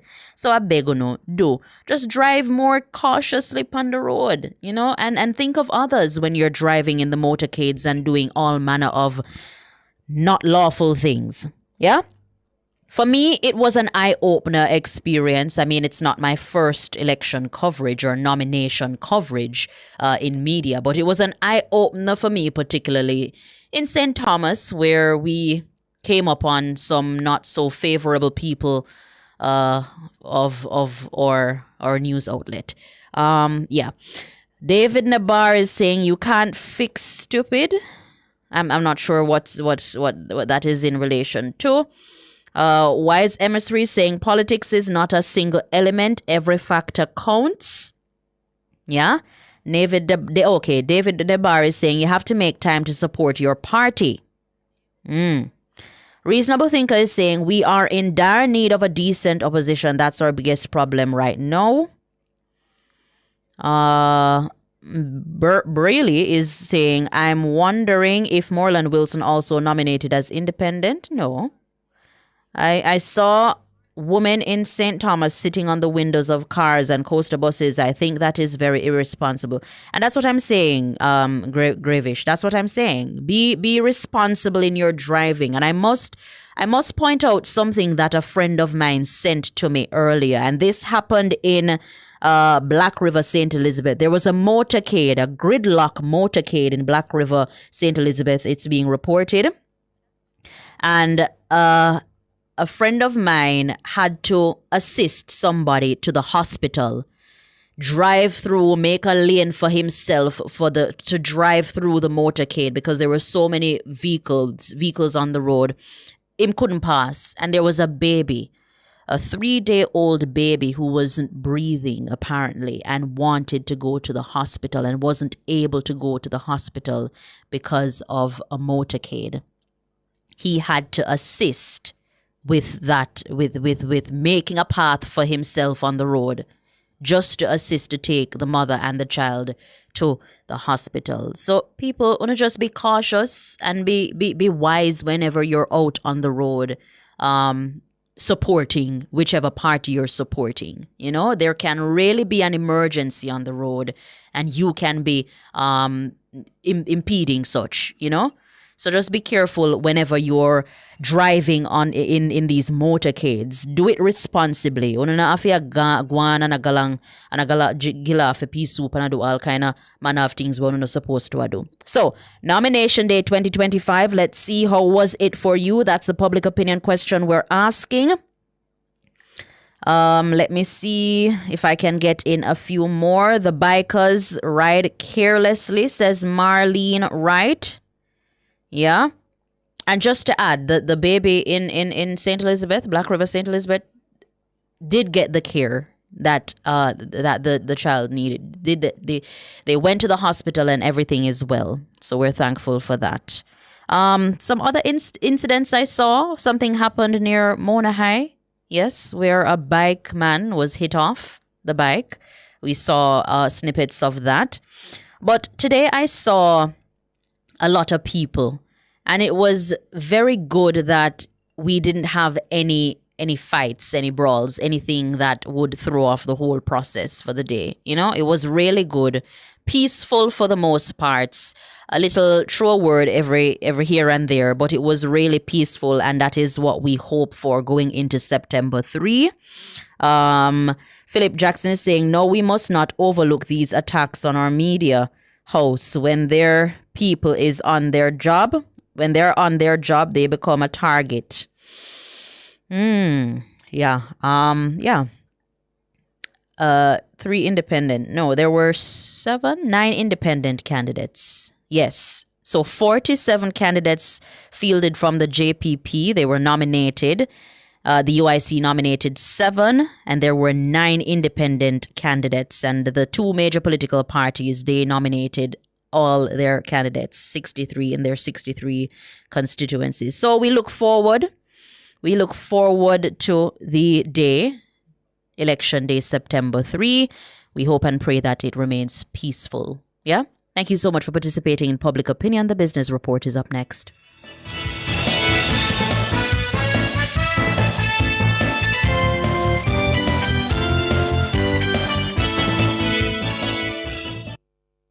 Public Opinion was brought to you by Cleasing Industrial Supplies Limited, Industrial Automation and Control Solutions. Drive the most exciting new vehicles in Jamaica. Schedule your 2024 Ford Ranger pickup or Ford Everest 7-seater SUV test drive now. Call or visit KIG today. The time by KIG is 6:34.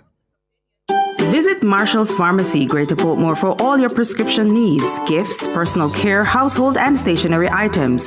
The temperature by Marshall's Pharmacy, Greater Portmore is 31 degrees Celsius in Kingston and Montego Bay.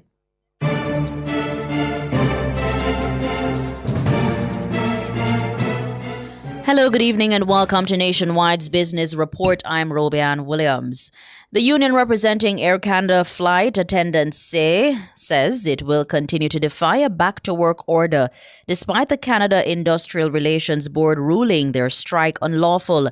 The strike is now in its third day. The Independent Federal Tribunal deemed the job action by the cabin crews illegal on Monday after the union defied a government back-to-work order issued over the weekend. The strike by more than 10,000 flight attendants for Canada's largest airline has stranded tens of thousands of passengers since flights were grounded on Saturday. The airline said earlier that it planned to resume flights by Monday evening, but in an update, the airline says operations will remain suspended. In the currency markets at the close of trading today, it cost 161 Jamaican dollars and 37 cents to buy $1, 218 Jamaican dollars and 51 cents to buy £1 British pound, and 118 Jamaican dollars and 72 cents to buy the Canadian dollar. That's the Business Report. I'm Robianne Williams. Good evening.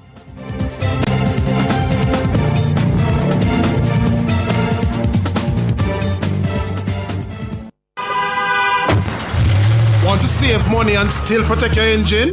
Get Chevron Supreme Sin Blend Motor Oil, the blue bottle with a silver stripe. Now upgraded to synthetic blend, so your engine runs cleaner, longer, and stronger.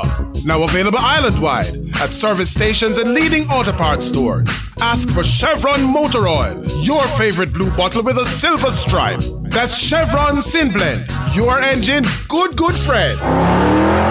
Are you ready to pursue undergraduate studies but you are unsure of what to study and where? Choose the internationally accredited University of the Commonwealth Caribbean UCC. We offer on-campus and online undergraduate programs in marketing, business administration, information technology, HR management, finance management, and more. Apply now at ucc.edu.jm or call 906-3000 or visit any of our campuses island-wide. UCC, fostering leadership and innovation.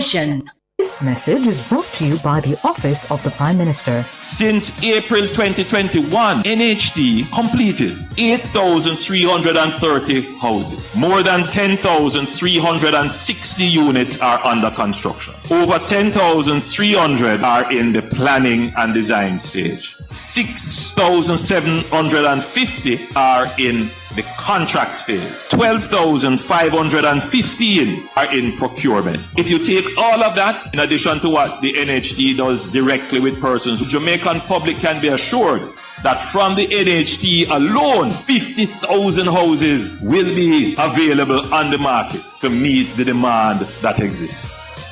The proceeding was brought to you by the Office of the Prime Minister. If a hurricane mash up your house tomorrow, would your insurance fully cover it? Many Jamaicans are underinsured and don't even know it. One hurricane and they could be paying millions out of pocket.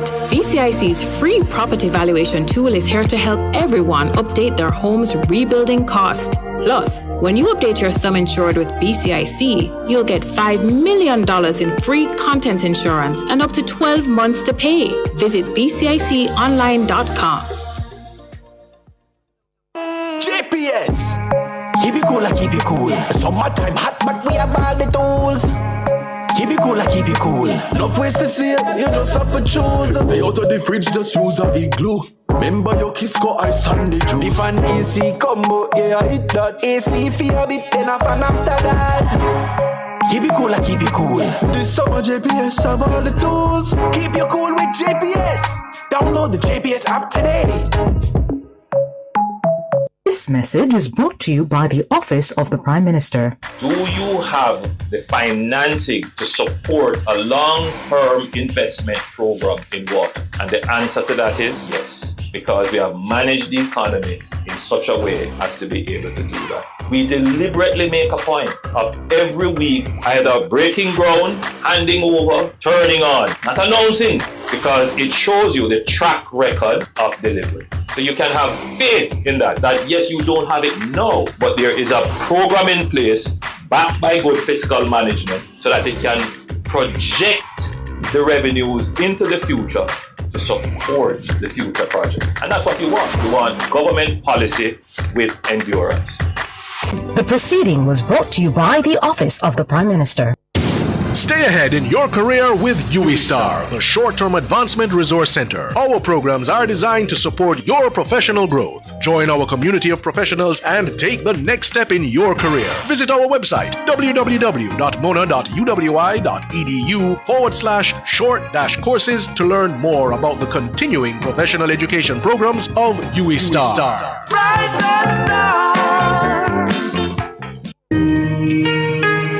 Track and Field's global showpiece heads back to Asia for its 2025 staging. The World Athletics Championships from Tokyo, Japan is live on Nationwide 90 FM.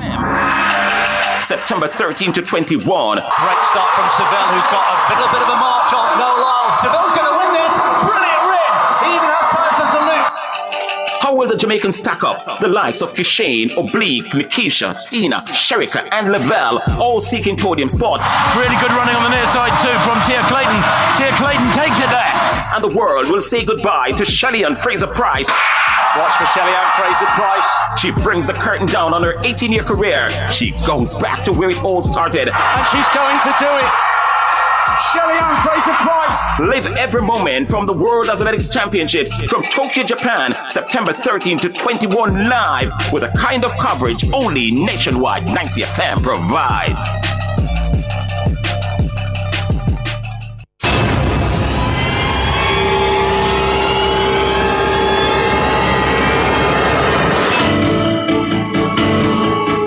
If it's in the public's interest, it's the nation's business during Nationwide at 5. The nation's business.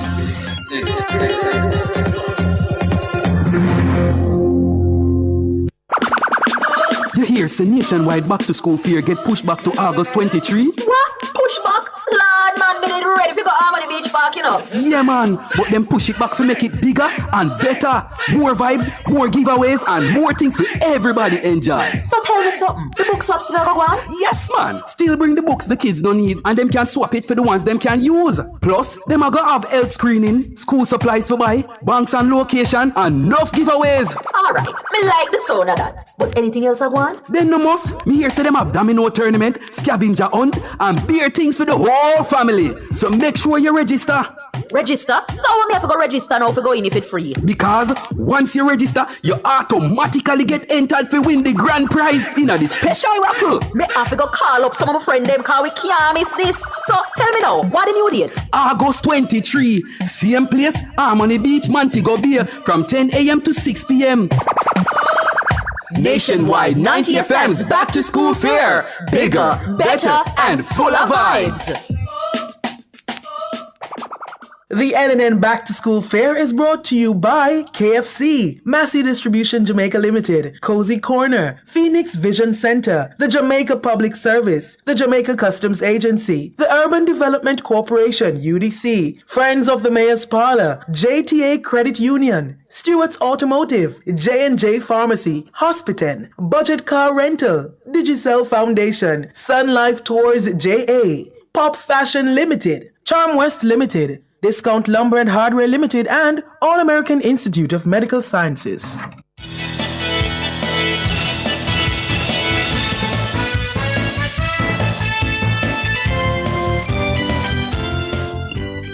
Good evening. Thank you so much for staying with us. And if you're just joining us, hello to you. This is the Nation's Business inside Nationwide at 5. I'm Ricardo Brooks. And I'm Cliff Hughes. The Press Association of Jamaica, the PAJ, has condemned what it says is political interference and politicization of journalists in the National Debate Panel selections. The PAJ says it's alarmed at the recent unprecedented public disclosures by both the PNP and the JLP regarding their objections to specific media professionals serving as questioners or moderators in the forthcoming national political debates. According to the PAJ, this is alarming as it threatens to erode the independence and integrity of the press by politicizing the role of journalists in a process that should remain impartial, transparent, and free from partisan interference. It says journalists and media professionals should be permitted to participate in political debates on the basis of their professionalism, qualifications, and contribution to public discourse, not their political connections or the preferences of political actors. The association is calling on the Jamaica Debates Commission to assert its authority and ensure a transparent, fair, and unbiased process. The PAJ is also calling on the political parties to uphold press freedom and to refrain from actions that politicize or undermine the essential role of journalists in democratic governance. This statement comes after reports emerged that the PNP objected to Nationwide's George Davis, Ricardo Brooks, and Tawna Thomas as members of the National Debate Selection of Journalists. To bring some analysis and history on this matter, we're being joined by public commentator Kevin O'Brien Chang, CEO of the Western Mirror Lloyd B. Smith, and host of Frankly Speaking podcast and former PAJ president Franklin McKnight. Good evening, gentlemen. Good evening. Hi, everyone. Good evening. Let me begin with you, Franklin McKnight. Give us some perspectives and history on what we are now looking at here. Well, good evening, everybody, and thank you. Good evening. It's a long time in Jamaica, even, that media houses have been branded by political parties, their henchmen and activists, branded as supporters of the other side or as enemies. Everybody knows, and some people might remember, that the Gleaner, for example, suffered that on a particular period, and even a march. And with the next time, on the terrible atmosphere at the time. I was associated with the Gleaner at the time. And the JBC at a different time, people there were called all kinds of dirty names. In recent months, too, Flip, I know journalists at the Gleaner who felt threatened. I've spoken to them because of their work. It wasn't necessarily anything above the table, but they felt threatened because of things that were said. We know that in the big United States, where many of us look to as an example of democracy, the current president has labeled some journalists from his first run at it even as enemies of the state. Now, even so, it's sad to see that journalists from RJ Gleaner and from Nationwide may have been identified in a way to exclude them from the debate. This is a very serious and this is a very sad thing. And in discussing it today with colleagues, since I heard about where the PAJ was going, one of the issues that must emerge is whether they feel the party functionaries who are talking to the Debates Commission, whether they feel that the country would not be getting the best out of these journalists. Now, I know that from the names of the people called, and you have called those from Nationwide, that these are people that I've worked with and who are credible, who are significant, and I don't know of them being people that you would exclude or because they would be lousy work, they can't think clearly. That's why I would exclude somebody. Ricardo Brooks, George Davis, Tawna Thomas, all of them I've worked with to different degrees. And I don't know them as being people who should be excluded. And therefore, I have to borrow a little bit from the PAJ. And I don't agree necessarily with all of the things that the PAJ says. But in any case, just allow me to say, I wrote this part down. Journalists and media professionals should be permitted to participate, or should be encouraged to participate in political debate on the basis of their professionalism, their qualifications, and their contribution to public discourse. And those that you have named are stand up as in these professionalism, their qualifications, and their contribution to public discourse. And in that regard, I find it sad that this position is being taken. Thank you, Franklin, for the vote of confidence. Lloyd B. Smith of the Western Mirror, your reaction to the developments? Well, I agree wholeheartedly with what my colleague Franklin has espoused. I would want to add, though, that it's unfortunate that the debating commission, to me, seemed to have ceded its independence and given too much room to the politicians to be a part of the decision-making process. And in that vein, it needs to revisit its terms of reference and ensure in future that I don't see the need for this level of consultation. The commission has a job to do, and it does it without fear or favor. It is well known, especially in an election climate, that there are going to be sensitivities, and the politicians perhaps would prefer to have those interviewing them or posing questions to them to be persons who they feel may be more sympathetic towards their particular causes. This is unfortunate because then it dulls the importance of the debate and takes away that cut and thrust aspect of which a debate should always have.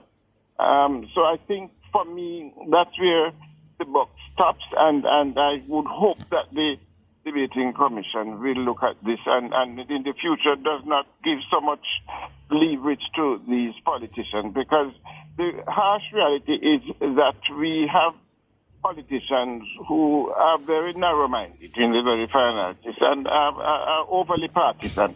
And we have seen over the years where there have been attempts in many instances to tar and feather journalists because they may not necessarily go along with their point of view or their policies and so on.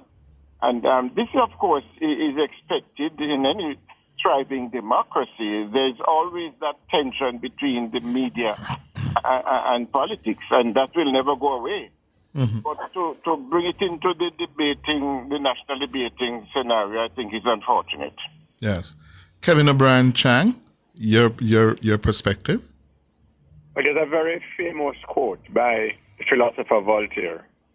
I disapprove of what you say, but I will defend to the death your right to say it.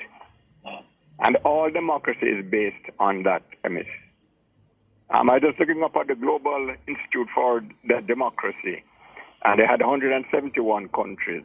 Jamaica ranked 35th. Remarkable for a country our size and level of economic average. So if we do away with people saying things we don't agree with, what do we have? A dictatorship. And so it cannot be in any way and form acceptable if we consider ourselves a democracy. For any political party going to what's thought to be objective debates, they say we don't want this person, that person, or that person. It cannot be acceptable.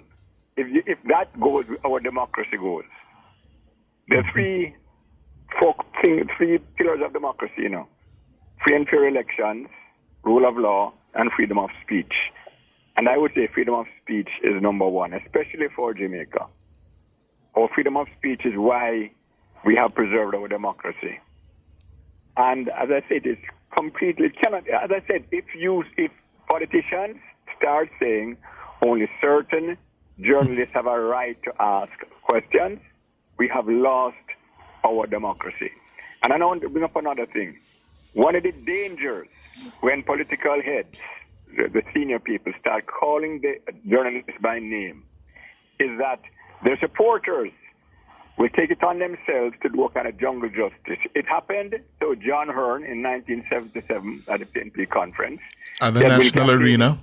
At the National Arena. He had been criticizing the PNP. He came out of the crowd this time and they beat him up. From after he wrote the article, Snoopy Go Home. I'll never forget it. Yeah, and in 2016, recent, the late Paul Byfield, I knew him well in Mandeville, the dedicated cameraman, he was beat up at a political rally, remember? Mm-hmm. So we're talking not ancient history here, talking less than 10 years ago. When senior politicians start calling names out, there is no guarantee that their supporters will not target. Like I said, it happened to Byfield, it happened to John Hearn. And nationwide was shut up. People could have been killed. We still don't know who did that. It could have been some rogue person hearing a name. It came after some controversy, remember? Yes. And saying, when I like this. So it's very, very dangerous for names to be called publicly for journalists. And one more point. I recommend to the debate commission they get a 3-person referee team. Monitor the journalists to make sure they can ask anything they want. If they go overboard, they can interfere or tell them no. Because what we don't want is a debate where scared journalists go there, and as I say in former cricket terms, put bat on ball bowling, right? Afraid to ask the tough questions any self-respecting debate must have. Because, boy, if I say this, the people will say I'm a bias and this and that. If we have that, what's the point of a debate? So I'm thinking to make it a small place, everybody gets attached politically, or nearly everybody, including journalists. It's human nature. Maybe they can get some people outside the country, maybe some British or American or Caribbean, a little referee team to ensure that we don't have scared people asking questions. I have no doubt that the debate commission have confidence that they will come and shut down the parties and put up who they want, which they should have from the start, but never too late, and said, look, we are appointing who asked the questions, you can participate or not, and if you don't come, well, goodbye. And look at the former leaders, P.J. Patterson and Seaga, the first one when they had the first debate. And then you have had Golding and Patterson, and we had Simsimila and Golding and Simsimila and Holness. 2016, unfortunately, the PNP pulled out. We're still not clear why. But generally, our leaders have been statesmen or stateswoman-like. They have not interfered with the journalists asking questions. We've never had this before. And as I say, if we don't nip this in the bud, we're going to lose our democracy. And look at what democracy we have. If I could just say it before you come in, Franklin McKnight, to Kevin's point, Cliff, this afternoon, I was verbally assaulted. The moment a People's National Party supporter in West Central St. Andrew recognized who I was, she came over and she said some very uncharitable, very unkind things to me. To the credit of the candidate, Paul Buchanan, when he became aware that I was being abused, he did come over and offer his apologies for that. So Kevin is absolutely right. Now that we have been named, all 5 of us, because our colleagues at the Gleaner have also been named, and people recognize us and realize who we are, they are confronting us directly to our faces. Yes, and I was going to say that has happened to several journalists over time. It's very sad. It's very sad, Sir Brooks. I'm sad to hear that. But that is the sort of thing which happens because people don't get the leaders who, the political leaders or the political high-ups who may call the names, by themselves have a sort of discipline where they're not going to go to that level. But the supporters who come to it, sometimes unhinged almost, could say or do anything to the people that they feel are against their parties, are enemies of their parties. So there's that distress that's possible. But I wanted to mention quickly that this thing about the parties having a say in some of the people who are allowed to be involved. Has that been going on for a while with one party allowed to say, I don't want this person or I want this person? Has that not been going on? Some sort of a trading is what I understand has been taking place for some time. And should not have been. It should not have been. Absolutely not. Should not have been. Yeah. In other jurisdictions, I know, for example, in the United States, the moderators, the panel, are selected by the commissioners. Absolutely. And then the parties have a say in the rules, such as how long the debate is going to be. Do you stand? Are you seated? Yeah. But not when it comes to the panel of journalists and moderators. They don't have a say. You know what's sad? This is the healthiest Jamaican democracy has ever been. Look at the nomination day. Orange and green dancing together. You see the banners together all over the place. The animosity is almost dead. Right? Look at Mark Golding.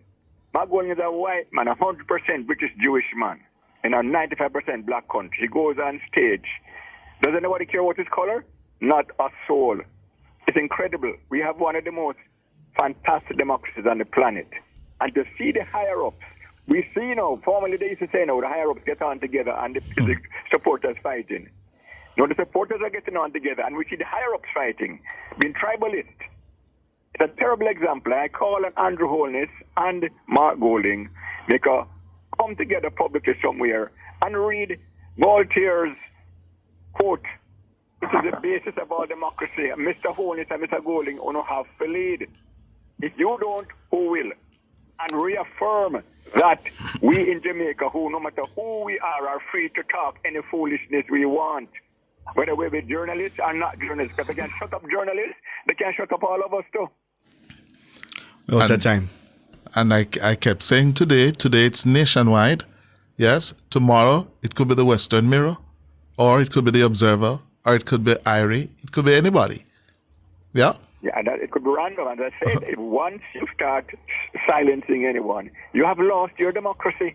Mm-hmm. We cannot, as I said, we have such a fantastic record for countries so poor and small. 63 years of unbroken democracy. Very few countries have it. We are so proud. And then we have this foolishness. No, man, Golding and Holness have to come together and kill this all together. Yes. If they don't, I will lose respect for both of them. Well, Holness this evening dealt with it, Kevin. Could you play that clip from the news for me? That Holness dealt with it this afternoon in the nomination exercise. You were there. Yes. We could play it a little bit later because I can send you the full video. Okay. Yeah. All right. But we need both. Yes. Mr. Golding must step up too. We Exactly. have to defend our democracy. Yeah. Any pink in the armor, as I said it, we have seen it happen all over the world. A slippery slope, all of a sudden, democracy is gone. Mm-hmm. Kevin, Well, I have worked on the debates commission, yes, and I don't know where they are standing. Does anybody know where they are standing? Have they said anything today at all? No, we haven't heard anything from them today. Yes, the last thing we heard, they were insisting that Mr. Davis will moderate the debate on the economy, and that was the last position.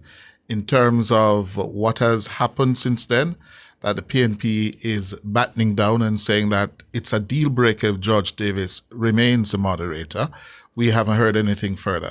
But the last thing we heard, the Debates Commission saying to the PNP, they are not budging on having Mr. Davis moderate the economy. If a party can choose its own moderators, there's no point of having a debate. Yeah. Kevin O'Brien Chang, Lloyd B. Smith, Franklin McKnight, thank you so much for your time, gentlemen. I appreciate it. Thank you. No problem. All the best. All right. We're going to take the break, and after the break, it will be the first episode of Ballot Box 2025. Inside the Ballot Box.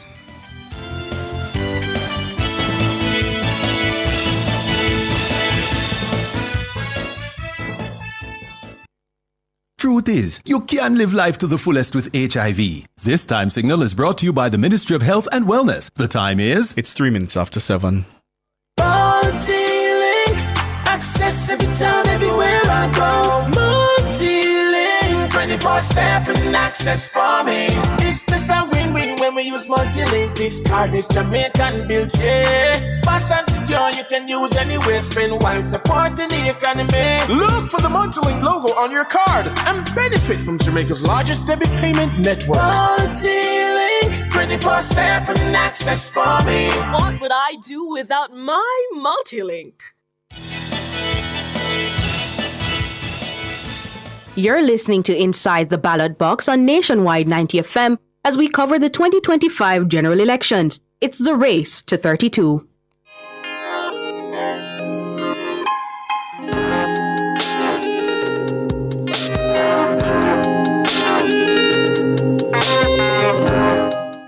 Welcome to the ballot box. We're winding down now to the Wednesday, September 3 general elections. They will be the 19th since we started having free and democratic one-man, one-vote elections in Jamaica. That started back in 1944. But of all the elections we've had in Jamaica so far, only one has not been a contested elections by the two major political parties. That election was in December 1983. December 1983. Prime Minister Edward Seaga called what is now known as the snap elections of December 1983. And they were a snap election because Seaga and his Labour Party had just scored a massive election win a couple of years before, October 30, 1980. He had a big majority in the parliament, 51 of the 60 seats in the parliament. He was very popular. But by 1982, the Carlstone polls, which were the leading polls in Jamaica at the time, were indicating that Seaga's popularity in the Jamaica Labour Party was slipping. But that wasn't what caused Seaga to go to the polls in December 1983. What really caused his decision to go early was external to Jamaica, but very much internal to Jamaica. What do I mean by that? In the Eastern Caribbean island of Grenada, the Grenada Revolution of the New Jewel movement, led by then Revolutionary Prime Minister Maurice Bishop, imploded. The New Jewel movement of Prime Minister Bishop imploded when they turned on each other. And there was an internal coup against Bishop and some members of the People's Revolutionary Government, as it was called then. That revolution took place in March 1979. And fast forward now to October 1983. They turned on themselves. Scores of people were killed. Bishop himself was murdered. His pregnant education minister and girlfriend at the time, Jacqueline Kreft, was murdered, and several other members of his cabinet. What that did was to shock the Caribbean, the Commonwealth Caribbean, because up until then, except for the Cuban Revolution, there were hardly any revolutionary, violent politics in the Caribbean. And at that time, it reverberated across the region. Several Caribbean countries and leaders asked the United States to intervene to restore parliamentary democracy in Grenada, because when the New Jewel movement overthrew the Grenada government in 1979 and getting rid of Sir Eric Gairy, a thug he was in Grenada. At the time, people reacted with ambivalence because the Gairy regime was so unpopular and Maurice Bishop and the People's Revolutionary Government were popular. They had the popular support of the people of Grenada. But when it imploded, when they turned on themselves in 1983 October, Seaga, the Prime Minister of Jamaica, Edward Seaga, Eugenia Charles, the Prime Minister of Dominica at the time, Dominica's first female Prime Minister, and one of the region's first, if not she was the first, Prime Minister of a Commonwealth Caribbean country at the time, they turned to Ronald Reagan in the United States, the president, and asked for the US to intervene to stop the bloodletting and the killings in Grenada. And that led to the US invasion of Grenada. Edward Seaga played a leading role in that push to have the Americans intervened. But how did that play in local Jamaican politics? Mark you, leading up to 1980, the most violent election in Jamaica, there were real fears that the PNP under Michael Manley had drifted far to the left and was being radicalized, and that the threat of communism, socialism was real. And there were also fears internally in Jamaica that if the PNP had triumphed in the October 1980 general elections, Michael Manley himself would have been killed by the far left radicals who were now inside the PNP. Seaga exploited that, yes? And he opted to go early for a general election because he got a bounce, yeah, because of his leadership role in that turbulent period. What happened was Michael Manley and the PNP had extracted from the government that no other election following 1980, October 30, no other election would have been held on the then voters list. We would have had to update the voters list, yeah, for any other election coming after October 1980. Seaga broke that promise, and the PNP and Michael Manley used that broken promise to make their case to boycott the 1983 elections. As a result, the Labour Party won all the contested seats in 1980, and we had what is called a one-party parliament. Seaga, to his credit, also appointed a number of Jamaicans whom he described as independent Jamaicans and appointed them to the Senate. Yes?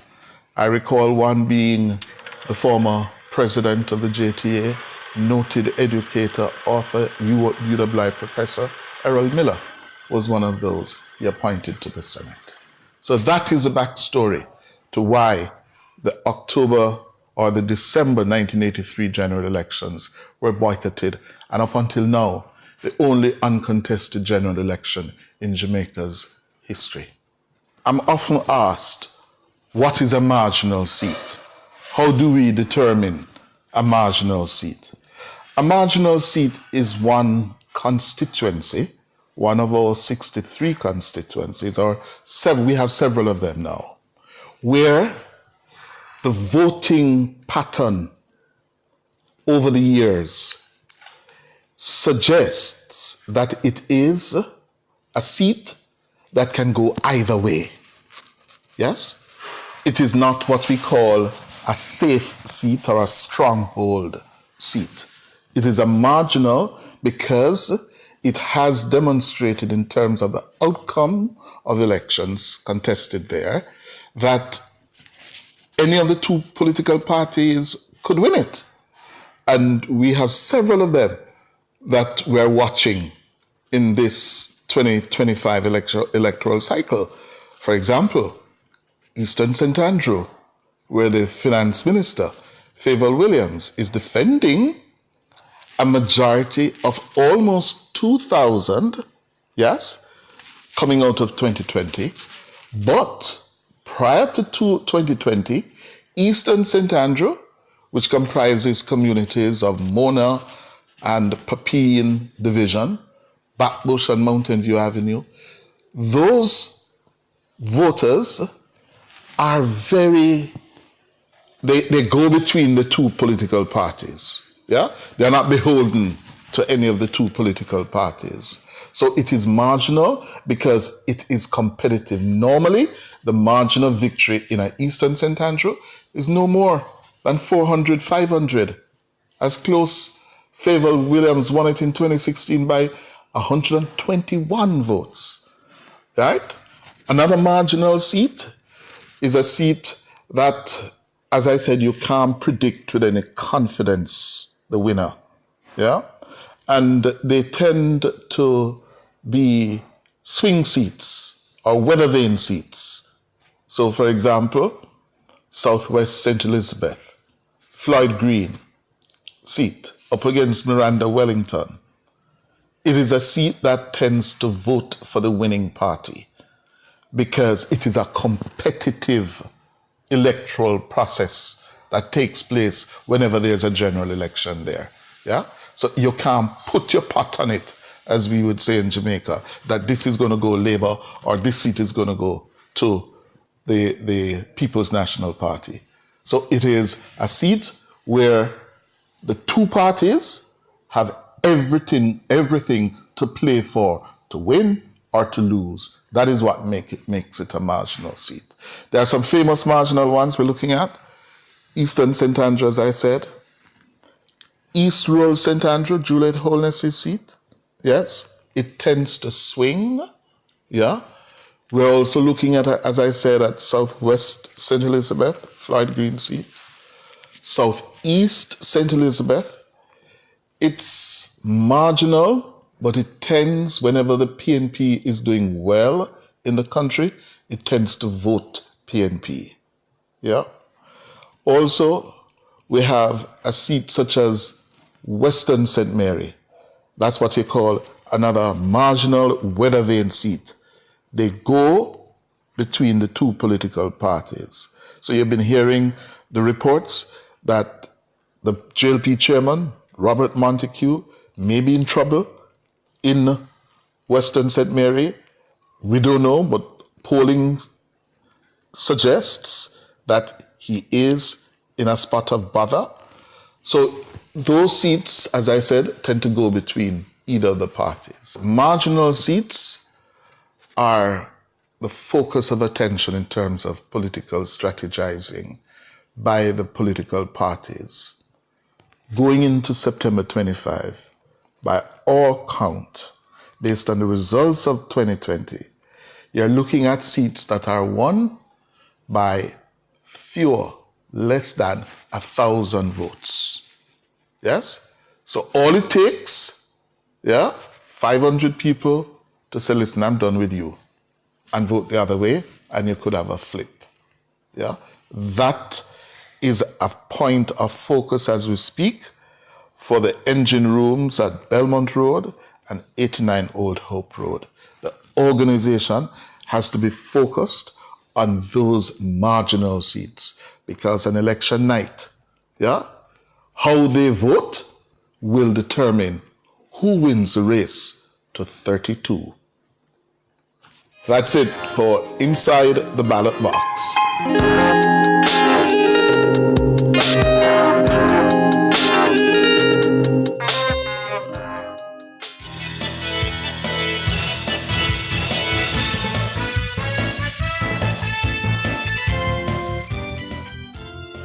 You've just heard Inside the Ballot Box on Nationwide 90 FM as we cover the 2025 general elections. It's the race to 32.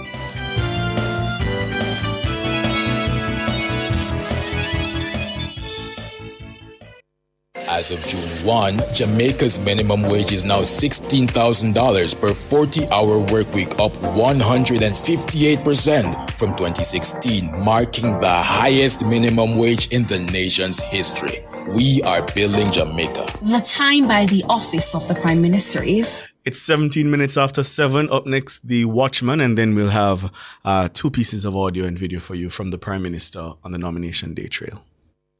We are the best at what we do. At Hose Assembly and Supply Limited, we supply hose fittings and tools. We guarantee we can't be beaten when price and quality are combined. You brand us the Hose and Tool Boss because we deliver the most effective industrial solutions. Come in and experience the joy of shopping with Hose Assembly and Supply Limited. Call us 876-923-3936 or visit 173 Hagley Park Road, 2 Charlesworth Crescent or Montego Bay Trade Center. Hose Assembly and Supply Limited. More than just hoses. Now open every Sunday.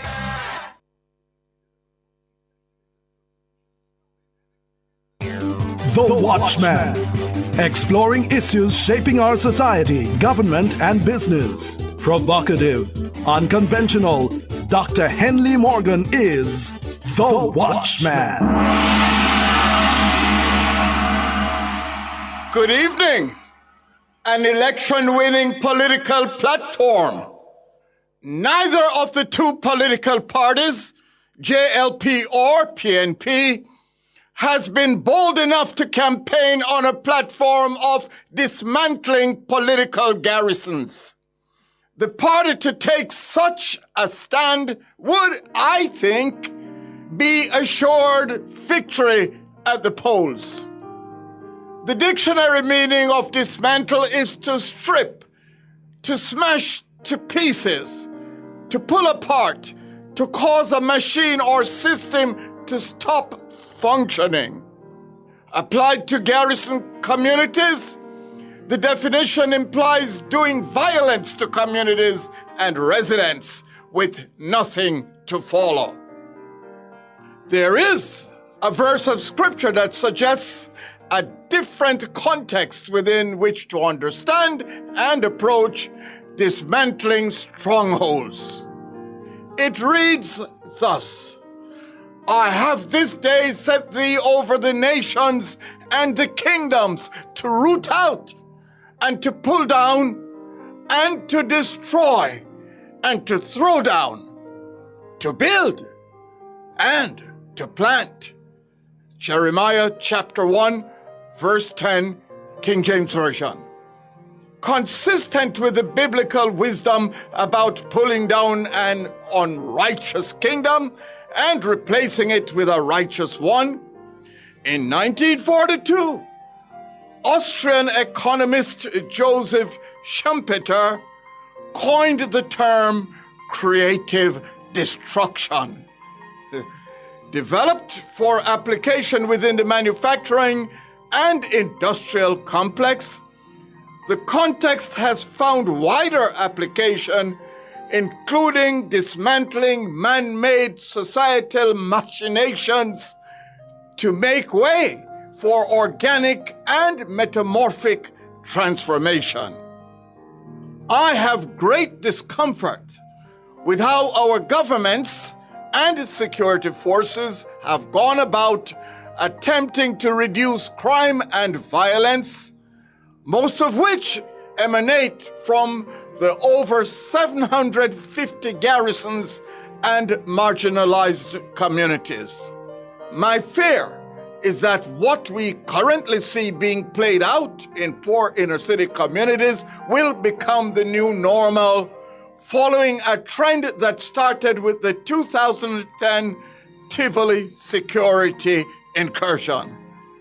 The so-called criminals are dispatched by the security forces to meet their maker. Others are run out of the community to seek refuge in once violence-free areas. A few cosmetic social projects are undertaken by JSIF. A couple of prayer vigils and marches calling for peace are organized by the church.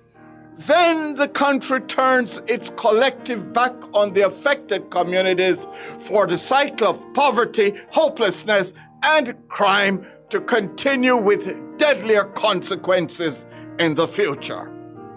The building and planting part, described in Jeremiah chapter 1, verse 10, we don't see happening to any appreciable degree. The culture of informal leadership must be replaced with traditional leadership from among upstanding residents. The housing stock must be made livable and social amenities restored. Provision must be made for the welfare of people who are mired in poverty. Jobs and self-employment programs are needed to provide residents with alternative pathways to earning a livelihood. Regularize water, electricity, and waste management. Education is key. Get politics out of the lives of people. Political garrisons and tribal politics are the proverbial albatross around the neck of the country, strangling the nation's prospects for economic growth and social cohesion. The recitation of achievements and promises of utopia being bandied about by politicians on the hustling for votes are meaningless as long as we continue to perpetuate three Jamaica: the haves, the have-what's left, and the have-nots. Will dismantling the vestiges of a dark chapter in Jamaica's modern political history finds its way into the manifesto of either of the two major political parties vying for power in this general election cycle? Think on these things. Produced by Agency for Inner City Renewal, AIR, and recorded in the Jamming Studio Trenchtown, a breath of fresh air bringing change to the inner city. Escape to Idle Isle, a grill where sand and serenity meet. Visit idleawhile.com or call 876-957-3302. Idle Isle and stay a while. Want to save money and still protect your engine? Get Chevron Supreme Sin Blend Motor Oil, the blue bottle with a silver stripe. Now upgraded to synthetic blend, so your engine runs cleaner, longer, and stronger. Now available island-wide at service stations and leading auto parts stores. Ask for Chevron Motor Oil, your favorite blue bottle with a silver stripe. That's Chevron Sin Blend, your engine good friend. Want to reduce your high electricity bills? Then Peak Energy has the solution for you. From grid tie to hybrid solar inverters with full lithium-ion battery pack. Installation and maintenance packages available. Visit us at Shop 1, 3 Mosquito Valley Road, Red Hill, St. Andrew. Call 876-279-8820 or 944-0668. Or email us at peakenergysolutionsja@gmail.com. Peak Energy for everything solar.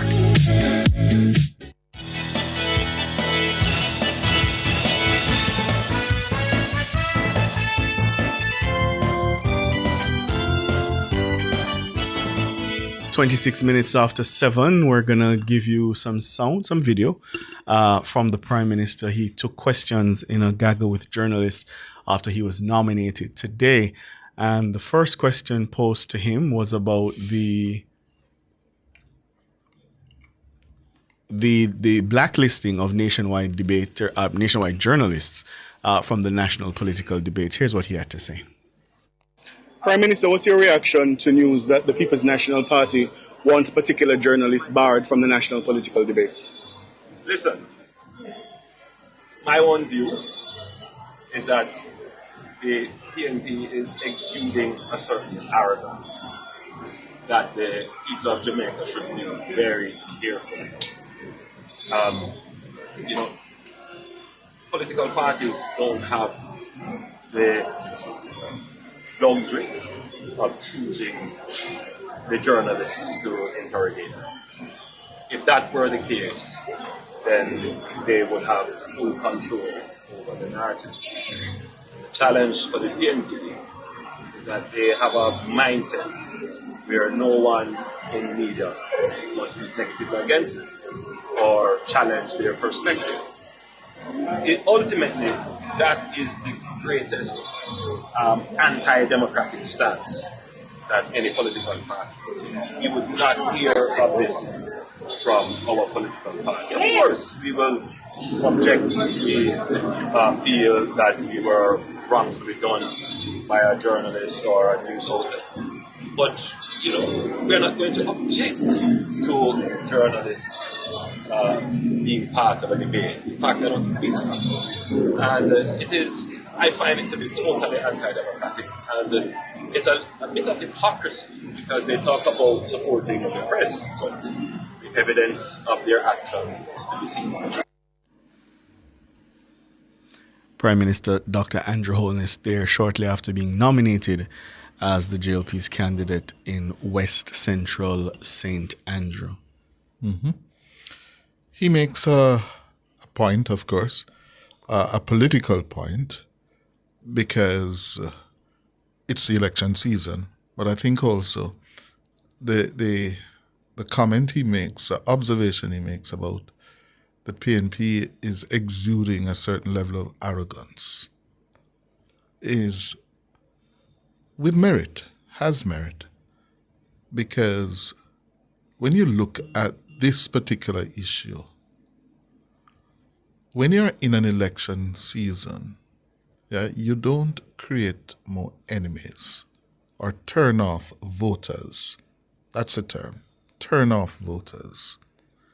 And for the opposition party 2.5 weeks before the elections to take this position, it's not going to win them any credit with the voter who is still undecided or maybe thinking about, okay, I'm leaning that way or that way. They haven't made up their minds. This position of the PNP is not going to help them to win over those wobbling, undecided voters. Mm. The Prime Minister was also asked about recent polling, which suggests that the opposition leader has closed the gap on favorability. He dismissed those polls. You know, the Don Anderson polls, for what they're worth, have not been very accurate. And I don't rely on them, and I wouldn't advise persons to rely on them either. The truth is, I have done the commission of our own polls, and our polls show a scenario that is totally different from what is being paid or portrayed. We don't disclose our polls for good reasons. One of the things, of course, we don't want any complacency to set in. But we have done a poll of 23 seats, and we've used a very large sample, and so we are confident in what our polls show. A large sample doesn't necessarily mean accuracy, though, Peter. Generally, the larger the sample, the more accurate. So that's a good intervention by the journalist. Yes, Andrew Chisholm, my colleague from yes, television. Excellent observation. But an excellent answer as well. Yes. The larger the sample, the likely probability of it being more accurate and representative. So Holness says he has his own polls. They show something completely different from what is being conveyed, reported in the RGR Gleaner Don Anderson poll. Ultimately, only one poll matters, you know. Right. September 3. Yes. We don't discuss Don Anderson polls here as a matter of policy, but now that that has been raised, I found it instructive yesterday reading the report. Holness is ahead in the favorability by 2 percentage points. Right. Within the margin of error. Yes. So it was reported. Yeah. And as Mark Golding said today, or is quoted as saying today, that the net favorability rating of him versus the PM, he's more. Yes. However, it is very interesting when you look at the same poll that when asked which of the two political parties you view more favorably, the JLP is 6 points ahead of the PNP. Which I found interesting. Yes. Because Holness was always running well ahead of the JLP in terms of favorability. Yes. Right, and it was the PNP who was carrying Golding. Right. Yes. So I found that very interesting, and I'm thinking about it. What is the voter telling us? Where are they likely to go? Yeah? Is that 6% more favorable to the JLP at a time like this? Means that the JLP lead is in the order 6%? It doesn't necessarily follow. No. Okay. And that's why sometimes some of these numbers can be confusing, because if you view a party more favorably, one would expect that that's the one you'd be voting for. But it doesn't necessarily follow. So let's see what the voter intent is when the RJR Gleaner Group publishes that. It's time for your calls now. Time for you to have your say. 630-9371-4, 618-8255. Those are the numbers. You know them well.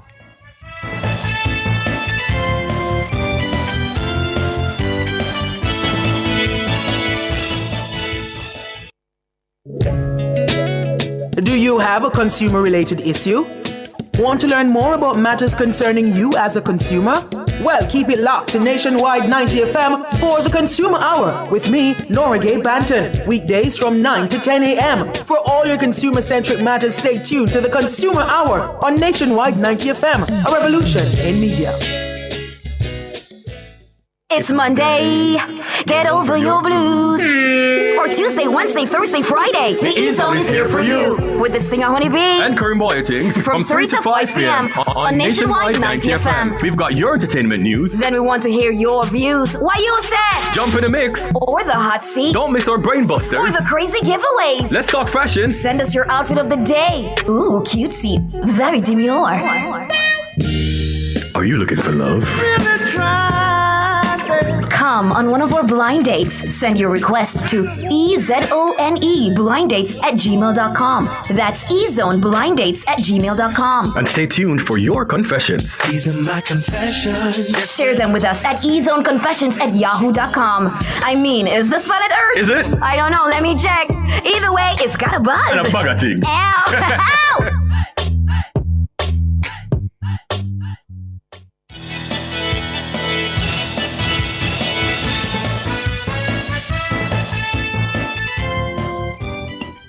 Faithful, good evening. You're up first. Good evening, Cliff. Good evening, Ricardo. Good evening, Faithful. Yeah, Ricardo, last week, Thursday, I think, I was out of town, but I was out of town, but I was listening to the radio. I think you have Mr. Golding and one of the Maroon chief on board. Correct? Say it again? Last week, Thursday, I think Thursday evening, I was out of town, but I was listening to the radio. Oh, yes, we had last week, I think it was Thursday or Friday. Yes, we had a Maroon chief. Yes, that's correct. Right. Colonel Sterling. Right, and Mr. Golding said the reason why they call him Colonel, because he was a part of the English Army. No, not him himself, but the Maroons. Yes, Maroon. they take those British titles, yes. Right. What was the purpose of them being a part of the British Army? Mr. Golding did say it, that in some instances they were used to track down runaway slaves. Right, and the Maroon was a carburetor, was a part of it if they catch the black people. Yeah, he conceded that. Yes. But said that wasn't the end all of how complex the issue was. Yes. But under no circumstances, and he tried to justify it, to say that is minute. No, I didn't get that's what he was doing at all. He was saying that the history is complex and there are people who only tell one side of the story. I find it very ironic to know that the same person we're talking about, the white people oppress black people. But yes, you have a set of black people who can join up with white people to pursue and next black people, and he tried to justify it. When Paul Boga tried to escape, the same Maroon, it was like the same Maroon who tried to get Paul Boga and them delivered to white people. And he tried to justify and said that is not no big deal for us to do quarrel about. I find that very disturbing to me. How could he try to justify that? I don't get it. And with the Maroon, the PNP is trying to have them 2 seats in the Senate. I believe it's justice for all. From your Jamaican, if it justify enough to be in the Senate, it shouldn't be because you are Maroon or Rastafari and nobody else. So what are you not going to give it to the Baptist too?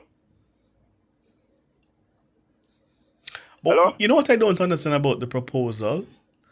I don't understand why we need to designate seats for the Maroons, because as it stands now, if the opposition leader or the prime minister wishes to appoint a Maroon, they can simply appoint from one of their 8 or one of their, 13 on the government side. They can simply do that. So I'm not sure why you need to designate the seats of the Maroons, or any group for that matter, because the Senate is not a special interest club; it's a review chamber. Right. So you should ensure that the best, most qualified people who can interpret legislation and make legislation better are the ones you appoint up there, not just people who because they come from a particular background or group. It matters not to me whether you're Maroon, Rastafari, church, or what the case would be. If you're good enough to be there, you put it there. Yeah, because then you get into the question of why not Roman Catholics, why not Anglicans, why not Baptists, why not? Yeah. Don't single nobody, and he come and do it, try to justify it, and say it's no big deal. Well, no, I don't think. Again, I disagree with you on your interpretation of what he said. I don't think that's what he was saying. He said that we are arguing about what the Maroon do to the rest of black people.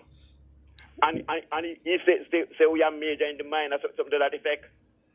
I hear you. And I don't think that is the case. I think the Maroon should apologize for what they do to the rest of black people. I think he was very disrespectful. I remember some time ago I was listening to Talking History. And the host of Talking History invite one of the Maroon chief. And she put the question to her and asked, she said, why so the people asking for him to apologize. And he said, we certainly not do such thing. And he was just laughing. I was upset then, and I'm upset now. They should not get no special treatment, nobody. They should be all treated as Jamaican, because we are Jamaican. I will tell you this. I'll tell you this, Faithful.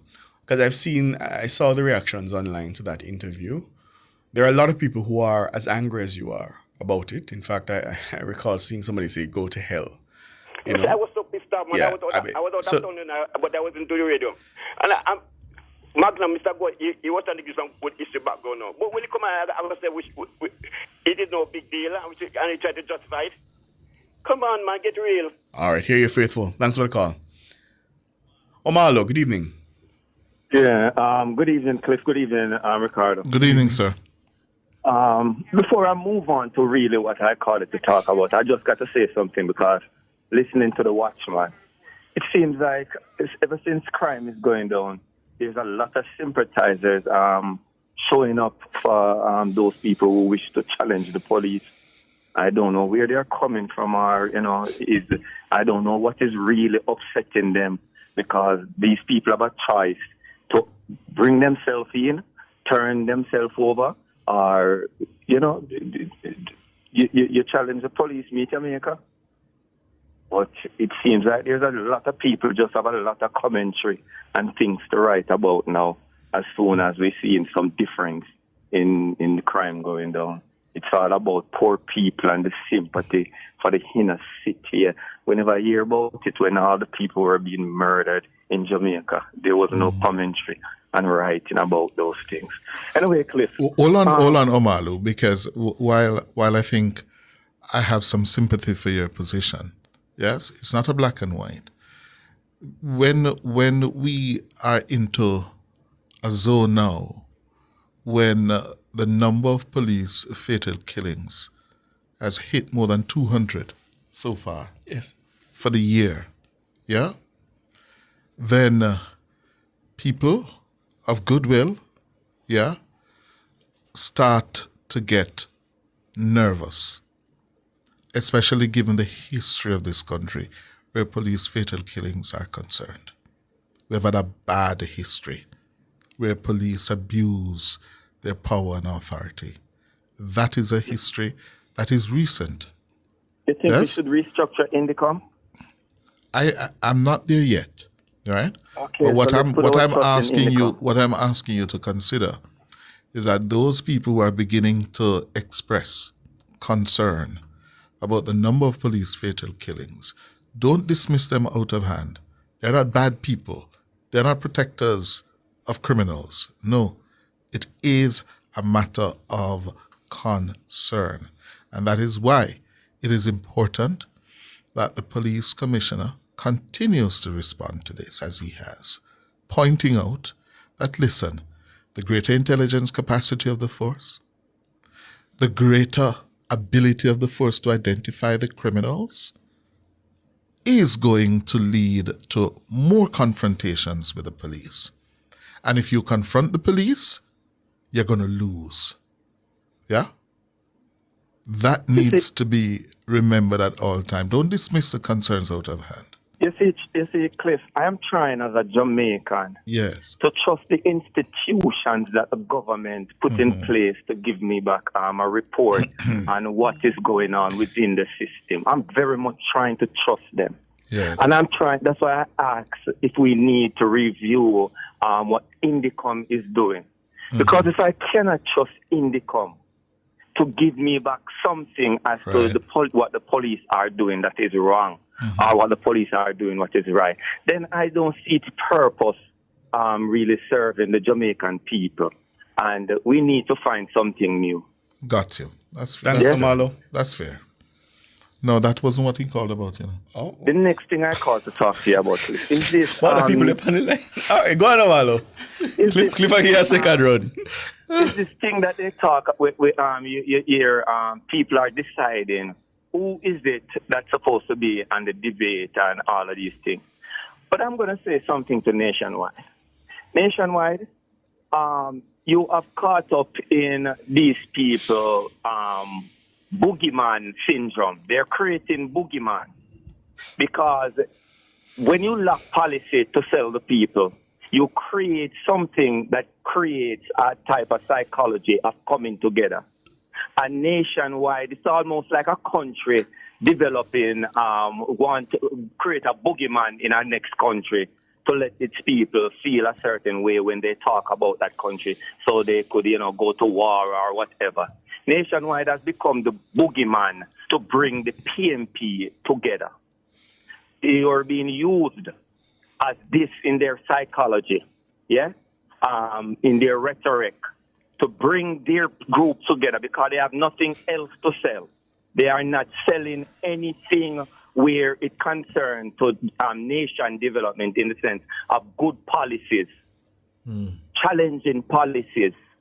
And if they don't have that, they have to have something that keeps a bond with their people. And you are fall victim to their bonding, which they use you as the boogeyman, to create that bonding. Well, boo. Thank you, Omalo.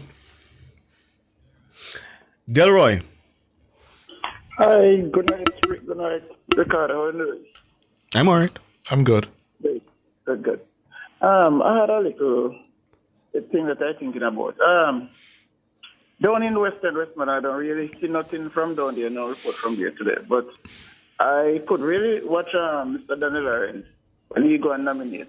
But until this moment, I don't see nothing from the General Secretary because, unfortunately, he cannot nominate in Westmoreland. So Which General Secretary? Dayton Campbell. Eastern Westmoreland. He don't nominate in Westmoreland. Yes, he was nominated. Oh, because I understand that you don't have a vote down there, so I didn't know you could nominate down there. You don't need to have a vote where you are being nominated for. Right. You need to be on the voters list, is my understanding. Okay. So you go, no? You don't even need to be on the voters list? No. Oh, well, there you go. No? Okay. But he was nominated, though. Okay, that's great. Mm-hmm. What I'm learning is that Mr. Danny Lawrence put on a hell of a show. Yes, that's true. In the nominating process today, that his crowd was quite impressive, bigger than Mr. Campbell's crowd. Yeah, that's what I'm learning. That it was quite a sight to behold. Danny Lawrence's show of political muscle in Eastern Westmoreland today. Well, I can tell you, Danny Lawrence show is like a stage show. It's the first time I was here in Western Westmoreland. That's PNP's Chamber. I was here a member of parliament in crowd like that. Trust me, they're very, very big. And don't doubt it, we're going to take it home too. Danny Lawrence is going to take it back home, man. Oh? Yes, for sure. You're going to make certain people scramble for cover? Uh-huh. You're going to make certain people scramble for cover. Well, I mean, sometimes you have to go back to where you come from, because if you do good work in where you come from, you don't have to run too far. You don't have too much country, too much place to go somewhere, because I remember I hear a certain man said, when you see a general secretary, I feel go up and down to find a seat. That don't send a good signal. It's whether the PNP or the Jamaica Labour Party. Yes. So if a general secretary has to pick and search all about to get a seat, that's a bad signal, and that's true. Okay, let's see. That's true. So only 16 days to go now. Huh? Only 16 days to go now. Yes, and then we'll see what happens. Yeah. Then we need to send home back people to where they come from. Okay, have a good night. Okay, sir. Errol. Great, Errol. Mr. You? Yes, Errol. Ricardo. How you doing, Errol? I'm good. So I'm tired, man. You walk up and down today at Tivoli. Why tell them up and down to them, man? Lock off downtown. Lock off down here. What me say? Spanish town lock off. No, I'm going to pass Spanish town, man. Them have a detour them, I swear. How will you say? Then you know, should I ask you the thing, man, walk on. So you know, should I have... So what about with the bag of excitement in West Kingston? For I don't know, say, on a very like why it. you never got to the Ricardo? Because you gone elsewhere. Make people disrespect you. You know you're there, so nobody now disrespect you. Why you run for us so God people disrespect you? He went to cover the Prime Minister's nomination. Yeah, but see the little roach about disrespect you. No. We're not calling them roaches. No. We're not doing that. All right, I'm going to All right. Good. But I did hear that you put on a show down there, man. I hear that you put on a show down there. Jesus, man. I say we lock the place, man. Oh. Spanish Town Road, man. Police have been sent vehicle can't pass us up. Okay. All right. But when I call boy, you know, why the People's National Party afraid of George and Tanya and when name? Ricardo. They're afraid of Ricardo, man. They're afraid of Tanya, George, and when name? I wait, try away. I don't know who else yet. Yeah. It's a trailer from Nationwide. I try away the blacklist. Right. Why them afraid of them? What I don't know? We touch them with and guard them out. Me no know. Or they want them don't want debate, you know. They must start that run from debate, you know, because that party, you don't want to face Andrew, you know.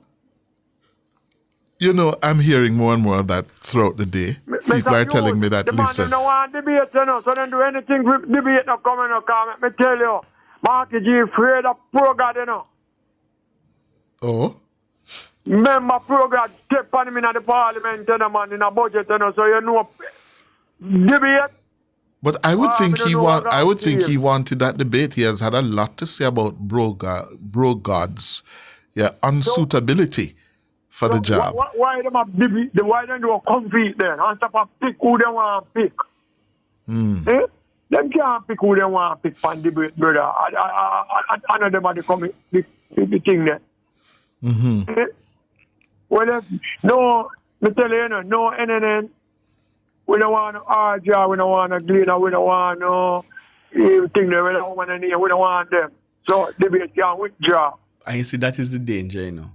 Because the situation creates on us against them. If them decide, well, our party have to go decide. So, then don't tell them already, so you know what them tell them already. Who them don't want, let them don't want, we don't want certain things. So enough for them people, you get me? Yes, I hear you. So them better get the things straight.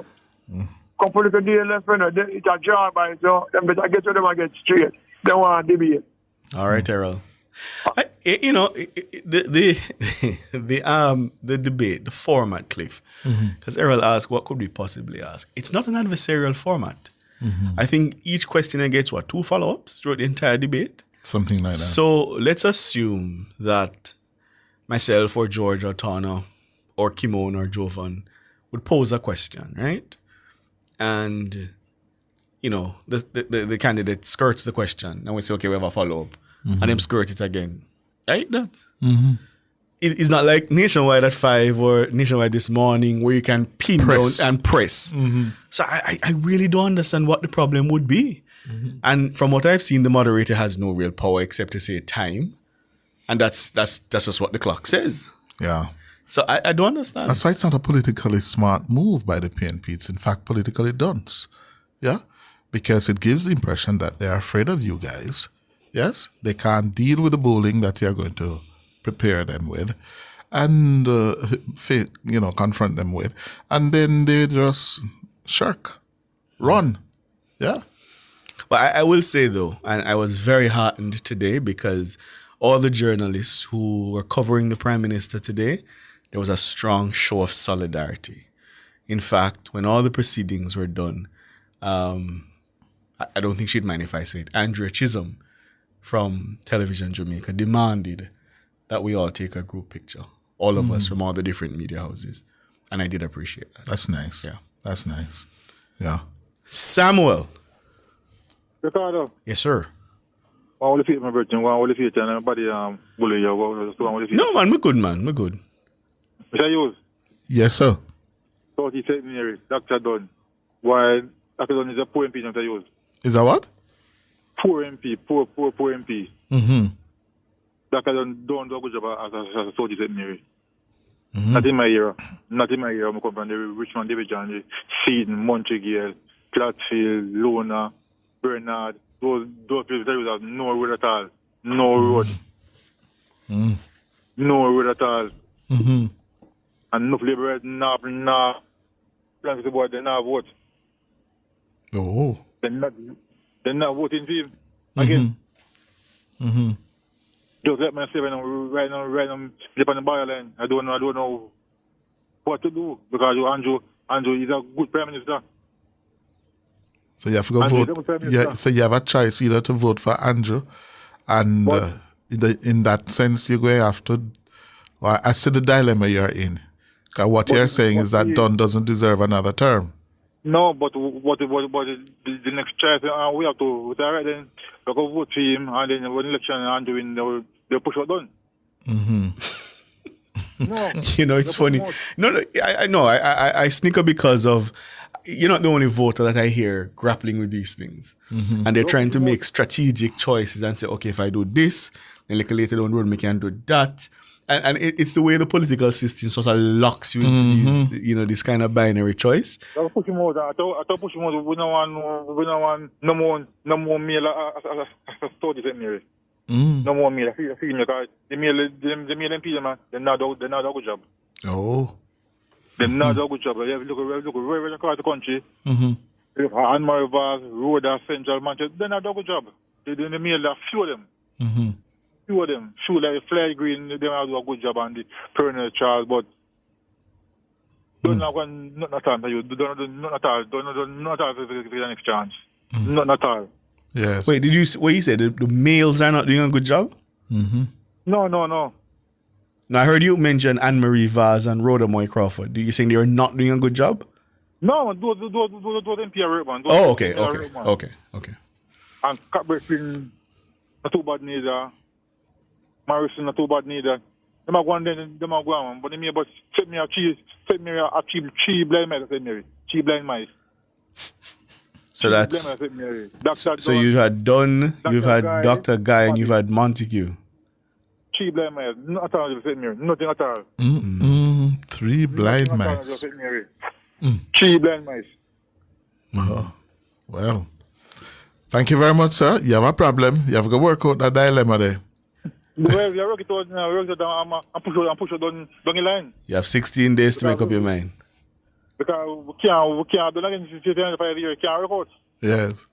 So it sounds like you're going to shut your eye and vote for Andrew, and then you push out Dunn. That's what we're going to use. Eh? Yes, that's what we're going. Yeah. We are already feeling on attack already, the boy. We want Andrew putting back in because Andrew are good because any young people in Jamaica said their life no improved since 2016. Like them I tell. Mm-hmm. Yeah. We can speak about myself because me the construction field and we can speak about myself. Yes. Wow. I guarantee that. Progress are going. Andrew's coattails are back. Are they long enough this time, though? I don't know. All right, thank you for the call. All right, Ricardo. And you know, what he expresses is something that I'm hearing increasing. People are having that struggle. They say, boy, on the local level, I'm not so happy. Yeah. But Andrew Holness. Yeah, they feel that he has done a good job as Prime Minister. Yeah. Well, all right, that's where we're going to leave it for today. Thanks to our producer, Sonia Stewart, our technical operator, Andrew Anderson, the members of the news and production team. Thank you so much. We're going to make our way home now. I'm Cliff Hughes. Did I say they're going to make way for Lloyd Gale, though? Yes. I don't know, man. I don't know. I see if it, though. It was well done. That was smooth. I'm Ricardo Brooks. Reminding you, take care of your loved one and look out for your neighbor. Good night. Good night.